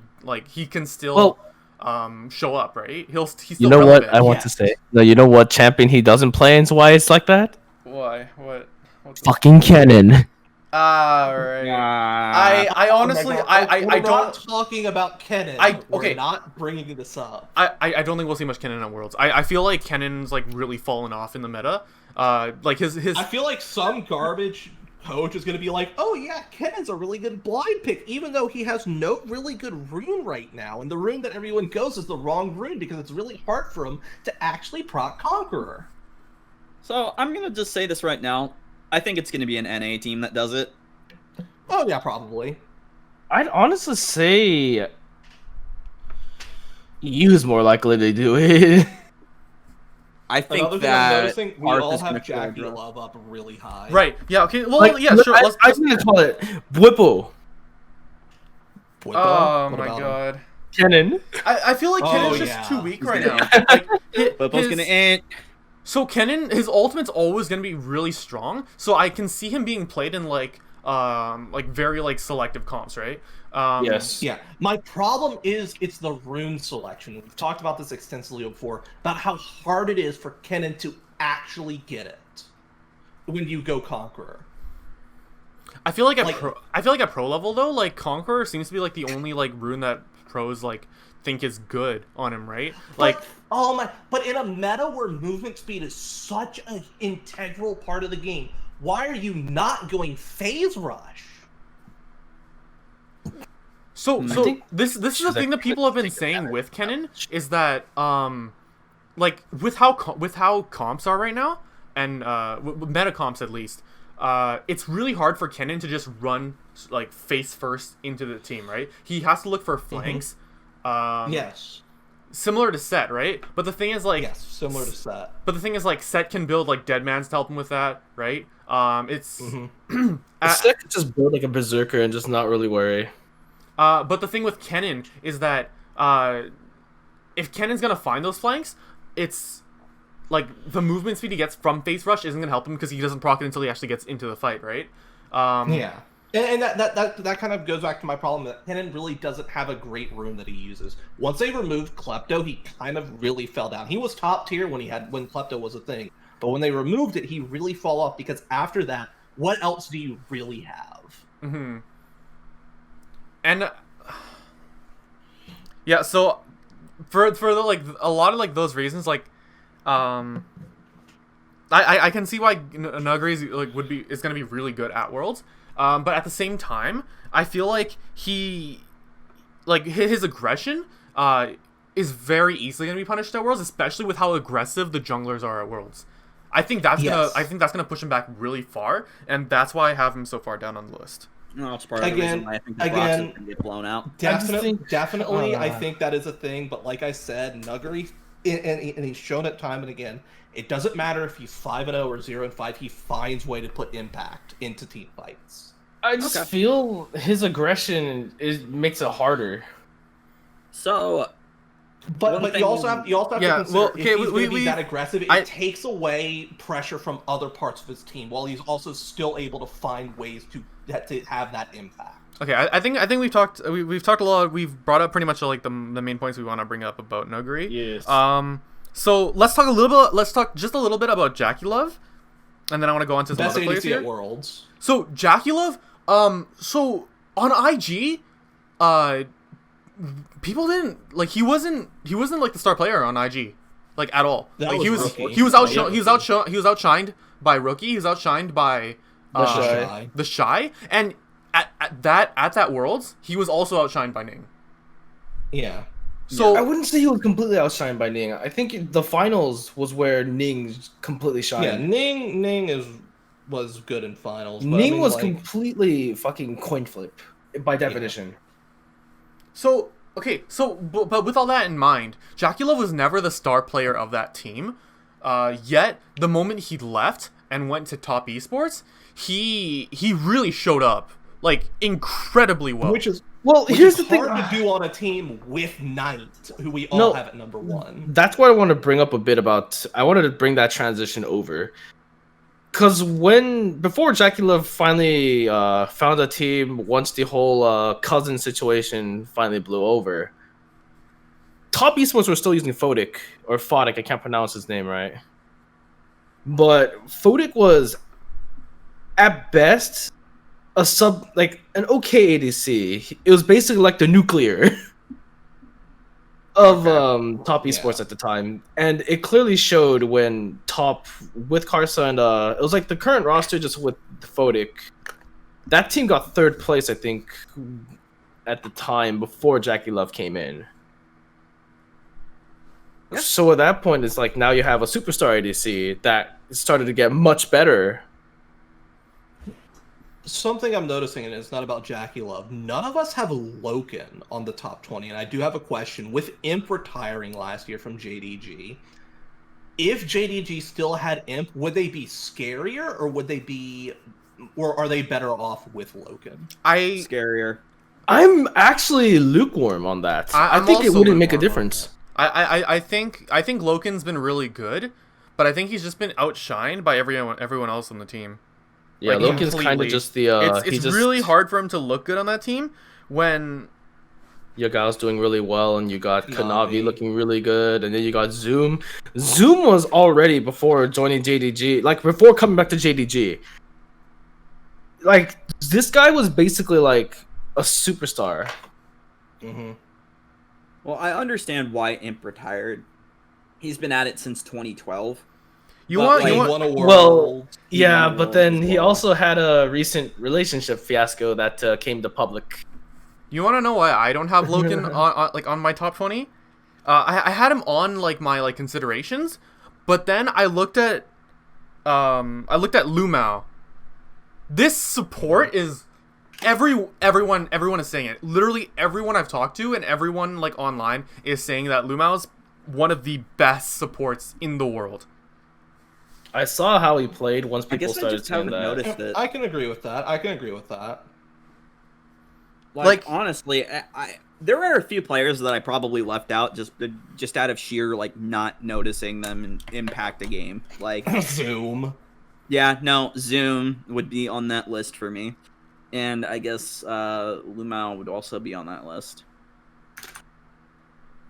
So I think that's a big reason why like Loken's not on our list is like because Loken just doesn't really stand out to me. Exactly, it's hard for him to. I feel bad for him because it's hard for him to stand out on that team, but he doesn't. That's the matter of the fact, right? Like this is one of the biggest. Like I want to give him the chance. I was considering it, and I said maybe I can put him over Shie, but. Mm-hmm. That's something I want to ask. One thing I'm noticing is all four of us have only one LCS player. Yeah, and they're all towards the bottom. Yeah, they're all towards the bottom. The highest they go is 17. So before that, I want to ask Kevin about Shie because most people have never considered Shie for their top 20. Like what made you put him on this list? I think Shie is extremely underrated by people, and that's one of my biggest reasons why. I see some of how his gameplay can go when Long Xie isn't doing the best, and when Peanut is constantly roaming around, Xie is usually there to play with him. So I think the fact that Xie and Peanut have a really good dynamic when they're not throwing games. Yeah. This is one of the reasons why I think this guy has the potential to do really well, can go far in Worlds. So I put him in number 20. So Shunpa, there is a distinct lack of 369 on your list. Right. See, actually, yeah, that's what I was going to bring up. 369. Yeah, see, I was considering 369 on my list as well, but I admit this, and I told this to Matt. I thought I had too many top esports players on my team. Oh my! I mean, I have all 5 members of top esports on my team. I think I have. Is that good, man? Like, think about it. I have Karsa. I have Jackie Love. I have Knight. I was gonna put Yu Yanja, and I was gonna put 369, but I sat there like I should be a little more fair to other teams. So we all have SOFM hovering around the same spot. Some of us are higher on cast. Yeah, than people others. are sleeping on SOFM. I think obviously he's getting a lot of hype, but he's also getting a lot of like he's being underrated by a lot of people. I feel like this player, especially since he's coming from a region that people didn't really respect that much, right? And he's competing in arguably the best region in the world, right? Yeah. I think he's really shown up, and he's brought a lot of like the Vietnamese like flair. He's of, been like, innovative, aggressive junglers, basically, with and the like gameplay. innovative. Yes, that's a really good like word for it. Yes, people keep claiming like X player is innovative, but then they're not really changing much. They're not really using itemizations that other players suddenly try to like steal and utilize to make it better. But SOF went like this guy. I can't even say his name right. This guy used Locket a lot, and with a lot of champions that synergize well with his team. And now Locket, Locket's being and he- standardized like a lot more. now, too. Exactly. And On he top laners, he on loves top his Knight's laners. Vow as well, apparently. Yes. He's kind of popularized a more supportive jungler, but can still make the plays that work really I think I saw a well. build from him earlier on Volibear, and it had Is like there Knight's Vow anything and that's like super. onto it. I guess like the last thing I really noticed that's like big is Zeke having self-made as high as he does, and then Matt not even having self-made on the list. So I was considering self-made on this list, but the thing is, self-made, and this is a problem I have with like pretty much all of Fnatic, is I feel like the Coin egos. flip, I coin flip. feel like the egos get in the way, and because they're coin flippy, Yeah. when it goes bad, it goes really bad. Yeah, and I think still I feel think like self-made's a part of that Self-Made's too. been the- Don't get me wrong, I self-mades would look say really good Self-Made when has they been the win. best of a bad situation for Fnatic. Wasn't self-made also part of L9 if I remember correctly? Uh, Yeah, so that he was. Oh no. So yeah, I can see self-made being on this list, but like the reason I didn't put him there is because I feel like the coin flip part of him is it's too volatile. I feel like when like it goes bad, it goes way too bad, and I feel like that's gonna I feel like that's definitely gonna show at Worlds this year as well. Am I the only one that has Sword Art on their list? I was considering Sword Art over Huanfeng, but I just put Huanfeng. I think. Okay, yeah. Let's Yeah, okay. let's move into. So I know let's you're gonna ask me about Huanfeng. Just throw it at no, me no, right no, now. no, no, no. Let's talk about these. Let's talk about these three supports, because we have them. Some of us have them at various points on the list. Some of us don't have them on the list at all. Keria, Yuyanjia, and Sword Art. Sword Art. I have none of them. So I feel like in Sword Art's case, in Carrier's case, like I have them. I have those two on the list over their respective ADCs, just because I feel like they carry their lane. Like, What I will give respect to all three players Mm-hmm. is that they clearly know how to play a supportive role to help to facilitate not only just the team, but to facilitate development. Because Sword Art had Huanfeng come off of IG Young at the time, so Yeah. My problem, and I've said this before, is it's really hard as a support to stand out. yep, That's a really big point. Yeah. yeah, Like- Yuan, but all three do somehow. Exactly. Like- That's why I have Yuyanjia Like for so high on the me, list. and it might come down to the fact that he was on such a terrible team for the entirety of 2020, but Lehens was such a standout support on HLE, partially because Oh, of how no. terrible his team was, also Yep. because of how good he was. But that's And then a really imagine you get a rare good case. ADC. No, imagine Dude, he got a good Pepe ADC with hands. Viper. They were shitting on the enemy bot lanes. Yeah, and it's really hard to stand out, and like that's one of the very few cases, and it's really hard for me to give like of course I'd like appreciate supports that can stand out, people like Keria, people like Lamau, but it's really hard for supports to stand out. So I think that's why it was so hard for me to put people like Yuyanjia and Sword Art on the list. wow, I'm the only one that has Barrel as well. I actually didn't even think of Barrel Barrel, runs honestly. default. I think Barrel's only real good champion, and I'm gonna sound really mean, is Alistar. Like the rest, I he's been feel- kind of super lackluster about, and the more so that Canyon and Showmaker have been making some really key roams to help the bot lane just basically work out really well as it did. I feel like Beryl was really innovative this year, in terms of like the picks, because he's the one that brought out Pantheon first, right? Yep. Was he? I think so. Who's the one that first brought out Rumble, or was that just solo queue? I think that was solo queue. solo queue. But yeah, Beryl has brought out has really pushed the roaming support meta, but I feel like ever since that, like the other supports, like especially on this list, have like outshined. I thought him in that Griffin. I aspect. thought Lehens was the one that started it. Was it? I remember I heard a lot about like Barrel like being one of the first people like that like On was- Griffin, he was one of those, but this year he couldn't really do that because again he was stuck on the garbage fire that was Hanwha. Yeah, but like On one so line, due to ICO deaths.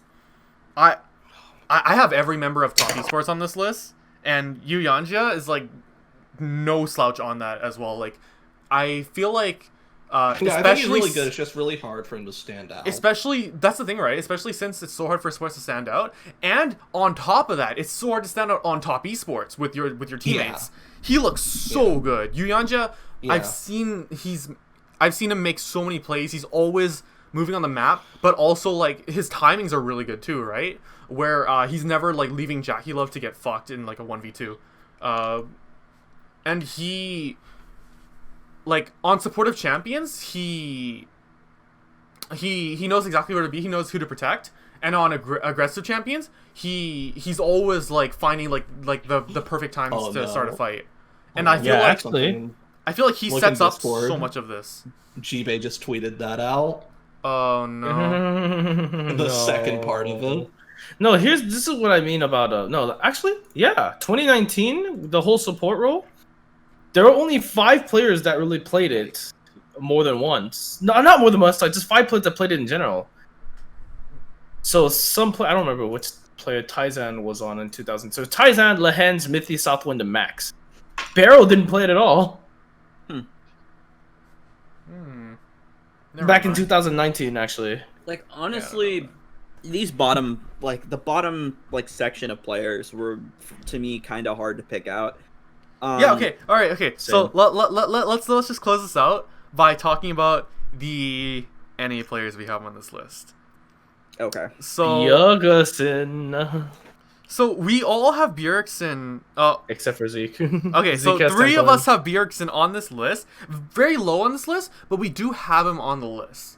For me personally, I think it's insane that despite how much of a garbage fire TSM looked in the first half of playoffs.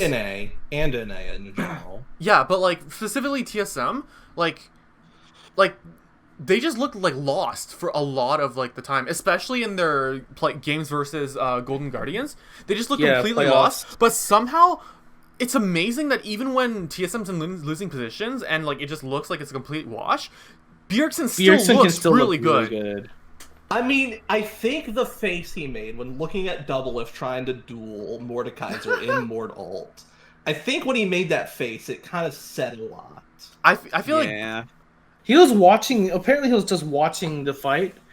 But even then, Even then, yeah. that face though, that face is so fucking memeable. I know Bjergsen had a lot of bad moments in playoffs. Like he definitely didn't like. Yeah. He was not perfect. He wasn't like 1v9 every single game like people are saying, right? But I feel like his consistency is like it's not just over this split, but over years is just unmatched. he's the best way for me to describe Bjergsen is that he's grown up. No, I'm not gonna say he was immature before, but his play, it's way different from the Bjergsen that was dominating NA to now, where you're seeing Bjergsen focusing back to like a 2015 style where he still tries to play the carry, but he's not doing it in a selfish way that just primarily focuses solely around him. So He's willing to give the mantle over to players like Broken Blade. He's willing to give the mantle over to players like Spica. He's willing to give people like Peter, like Doublelift, a chance to clearly shine. And Doublelift shined in the playoffs a lot. Biofrost shined in the playoffs a lot. So I'll touch on Santorin here real quick. Yeah. If I had more space, I would put in Bjergsen in this list. But considering I didn't have any more space, and I really think that Santorin is, in general, just criminally underrated by most people, I think I needed to, like, make a statement here saying that he's going to show up and probably be NA's best player moving forward into this, like, Worlds.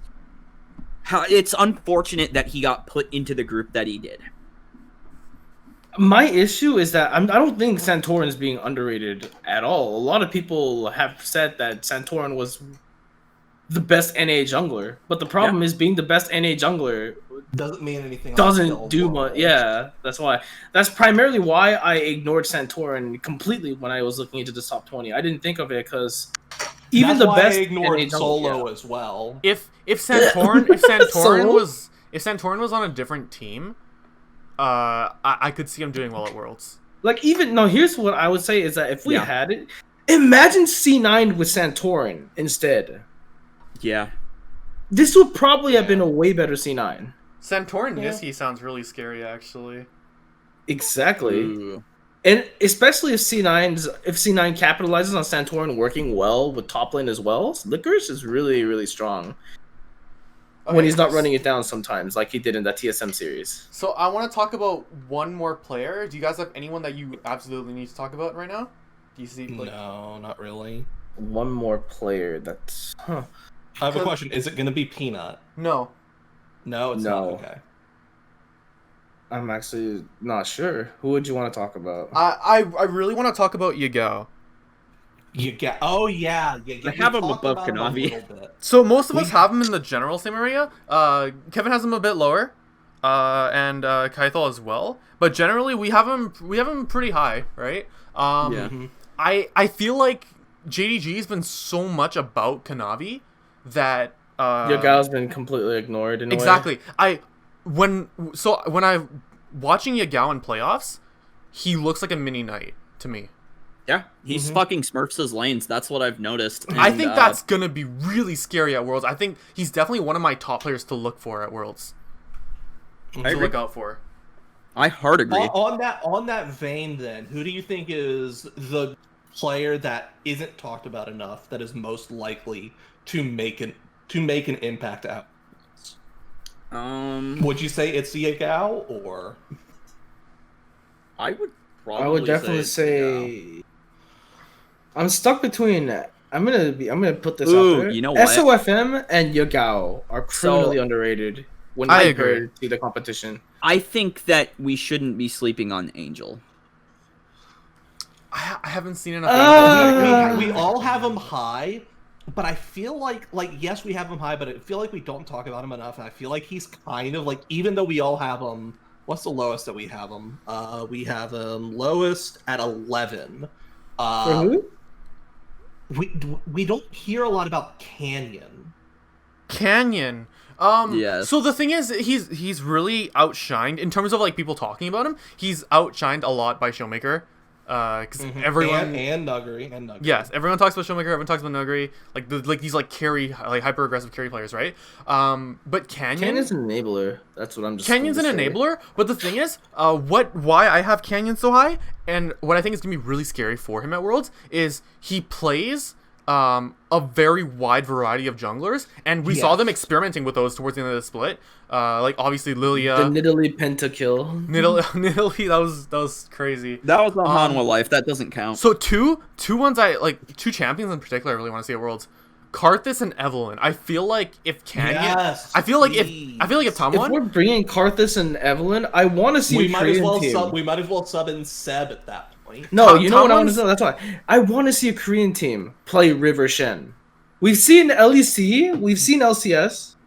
Have we seen LPL? I don't think we have. I don't think LPL did they. But I've seen people on Super Server play it, but I don't think we've seen LPL play it.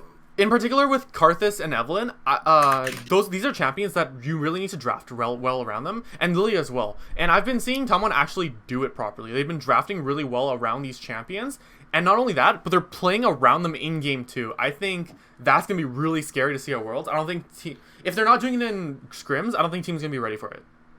Yeah, but yeah, I feel like the most underrated, like the most under the radar, even though we all have him up close to the top, player that has the biggest chance to make an impact, I would say is Canyon.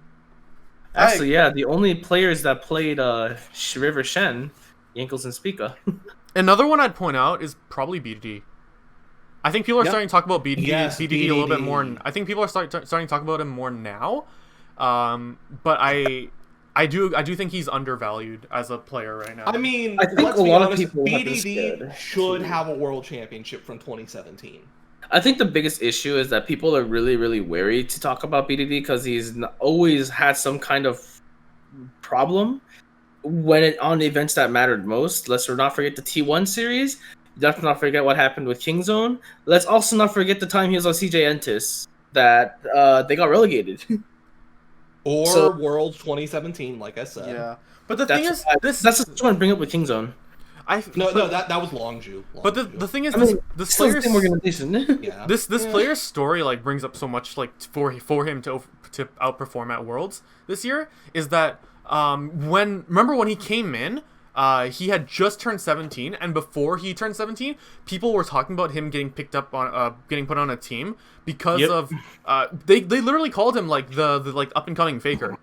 Like, I remember that. Like BDD like back like before he got put on a team, he looked insane. And even when he did, yes, exactly. And even when he did, and when he finally got put on a team, he looked really good as well. Remember, he just fresh. He was fresh off of almost near relegation. Exactly. And then he gets put on like that super team of Longju, right? Like Longju with Prey, Gorilla. It was Cuz, BDD, Prey, and Gorilla. I feel like I feel like after that initial hype, BDD's always been like undervalued as a player. Yeah, I would agree. I don't think he was ever undervalued, but it's hard to say that he was like considered to be the best after that Kingzone's run. I feel like right now he's kind of like a.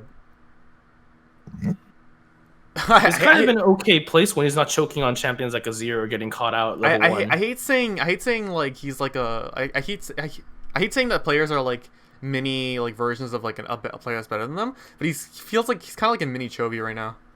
I mean, if we're calling him mini players, like let's not forget people call Bjergsen NA Faker, and even Faker agreed, saying that Bjergsen deserved it. Yeah. Okay. So let's close this off. Just talking about our. The fuck was that sound? I don't know. Our 90, 50, 10. So this is where we talk about. Each of us will have 3 predictions. We're gonna have a 90% chance of happening, 50% chance of happening, and a 10% chance of happening. So I actually have mine.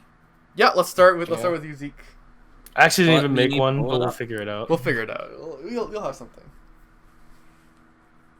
All right, Zeke, what you got? Worlds, where is it? 90, 50, 10, Worlds 2020. 90% TL gets knocked out of play-ins. 50%. I think Genji makes it out of groups.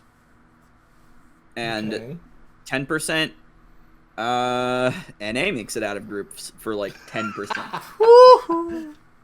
That would be my 10% actually. I was gonna say that. Yeah, so my 90 is V3 make it out of play-ins. My 50 is TL don't make it / don't make it out of play-ins. 50% they do, 50% they don't. Then my 10% is a team that is not named JDG, Top Esports, or Down One Gaming win Worlds. Yikes. I feel like those are like the 3 front runners. I feel like it's really hard to win Worlds if you're not one of those 3 teams. I have more in 90, 50, and 10. I just chose one of each. Yeah. Okay, so I can't really think of a good 90 because like. Yeah, I don't know. My 50 is 100% TSM makes it out of groups. TSM makes it out. Okay. As my 50, because I feel like even if LGD gets put into this group, Fnatic and Genji are so shaky, like so shaky. It's basically the same logic behind Zeke's 50% for Genji making it out of groups. Yeah. So I really think TSM has a good chance of getting out of this group. They just. The problem is that we thought that at 2016 and they failed. They just have to be like somewhat like solid, not even like play wise, just mentally. They have to just have like a decent mental through this group, and they can they have a very good chance of making it out. My 10% is Rogue gets out of groups. Ooh. I want them to so bad, and I think you want to see TSM versus Rogue. I've been saying TSM versus Rogue for ages. Oh my god. No. We all know that fucking Larson is just gonna roam top and fucking camp the shit out of Broken Blade. It's a really Yeah. rough group for Rogue with JDG and Tomwan, but like they have a chance. I really think they have a chance. Yeah, they do. Finn, They do. Finn, as long as Finn doesn't int, as long as Shadow's like on point, Larson, like I just think Larson's gonna be on point. Doesn't fucking matter. And like Hansama's been really good as well. Like Hansama's been performing really well in solo queue. He looked really good towards the end of the split as well. And I really think that team has a chance. It's like really low, but that's definitely my 10%. 90%? I don't know, man. Like it's rough, man. Jesus. Okay. My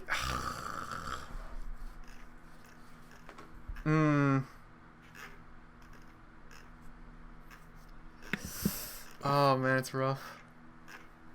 Yeah.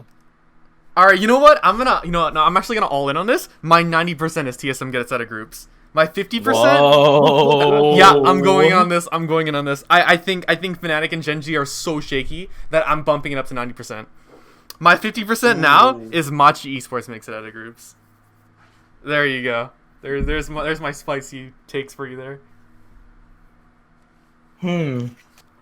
90% an Eastern team wins Worlds. Woo! Oh. So basically, I'm dissing EU That's and a NA. spicy 90%. Yeah. So basically what I said. That's a Yes. spicy 90%. Let's see. 50%. TSM gets out of groups. Am I really 10%? this low on NA? No, 10%. Let's see. What would I say? 10%. Join us on the TL not making it out train. Well, you know I'm not saying that. 10%. It's not happening. FlyQuest gets out of gets out in Group Oh, D. let's go! I like that shit. You know let's what? go. I like it. Let's I go. feel like we respect Besides it. my 90%, mine were all safe. Yeah. Oh my god, no, mine's bold. I think all of mine are bold, dude. my 90% is not pretty. It's not that bold, but the 50 and 10 are definitely very bold. Oh, I think all of mine my are so 90 fucking is super toxic, man. bold. Oh, with mine are so Japan toxic. V3 making it out. Yeah, no, I actually, I think that's a pretty bold one actually, just because of V3's competition. I think Hillen I'm is gonna that cost. confident in V3 though. I think Oh my! On that topic, I forgot to mention on that- it with on- self-made. I forgot to mention it was self-made. on that topic, Self-made has to be in top 20 because he has to carry Hilly. it's some dude. Hillicent. This is a big reason why I think TSM can make it out of this very easily. Because Fnatic, Hilly. like Hillsong never fails to int. It's so bad. This player gets praised so much, yet he ints like his every game. It's like his life depends on it. He ints his ass off like, every keep game shitting. without fail. It's so crazy, dude. So, like, I'm assuming we're just gonna shoot the shit now and just like banter a little bit because, like, Yeah, I think. sure. Go ahead, man. I mean, personally, I really fucking don't like. I don't like Hilly. He'll flip entire games. Speaka, let's fucking talk about this. Okay, yeah, sure, fucking yeah. room. You know what? Yeah, let's talk. There is a clip out there. Hold up, let me figure out which game it was real quick. I don't think I'm gonna try and get it onto the stream. No, don't even try. I'm just gonna take a look because like I have the YouTube link uploaded somewhere. Yeah, no, I know what you mean. So there's a clip of Speaka getting hit by two heavy forms of CC as Olaf, not ulting, and then when Biofrost devours him on Tom Kench, that's when he ults, and then he gets popped out of the Tom Kench ult or Tom Kench devour. Don't It remind looks me of so that. bad. Oh yeah, that clip. No. So people Doesn't he flash? Doesn't he ult out of that as well as Volibear or something afterwards? Was it Volibear? I don't remember. I don't remember. But he ulted afterwards. I'm like, wait, what? Yeah, he fucking ults when Tom Kench eats him. It's just As so Olaf? So It is so So hideous. people have been talking a lot about Speaka lately. For good reason. Everyone has their eyes on him. He's the youngest player in LCS right now. He's the youngest jungler in Worlds, isn't he? Yeah, he's the youngest jungler at Worlds. He's not the youngest player because of Bin. No, he's not the youngest player, but he is the youngest jungler. Yes. I know that one. Yeah, he's the youngest jungler at Worlds. He like everyone's always looking at TSM's junglers, right? And like he looked really bad at the beginning of the split. At the beginning of the year. I said it a while ago when I was talking about TSM and how Bjergsen was carrying them, but I'll just remind you what I said about Spica, a jungler that's good on 2 champs with low sample size. Yeah. I feel like I have to give him that credit though, that he brought in Shen Jungle as a mainstay in playoffs, like, no doubt, right? And like he got Nidalee force banned against him in pretty much every game. And like, yes, those are his 2 main champions, but like he's pretty good on set 2. But that's the thing, right? He doesn't look good on like a variety of like champions, like enough to like for him to do well at Worlds. Like easily he gets those banned out and he's screwed, right? Yeah. yeah. And I think that's something people don't see enough. They look at those champions and they think, "Oh my god, he's like so good on these champions," right? Like he has to be like up there, right? But and then not only that, the game. Remember in the TL series how he was constantly playing the Shen jungle and stealing all those dragons and stuff. Remember what jungler he was playing against and how terrible that jungler has looked for basically this entire year. I remember in playoffs he smited Broxa, and everyone was hyping that up, but you know, Broxa was choking really hard. Congratulations, you outsmited him, but it's Broxa. He's not playing well. Broxa's just been an absolute mess, so it's like you can't really.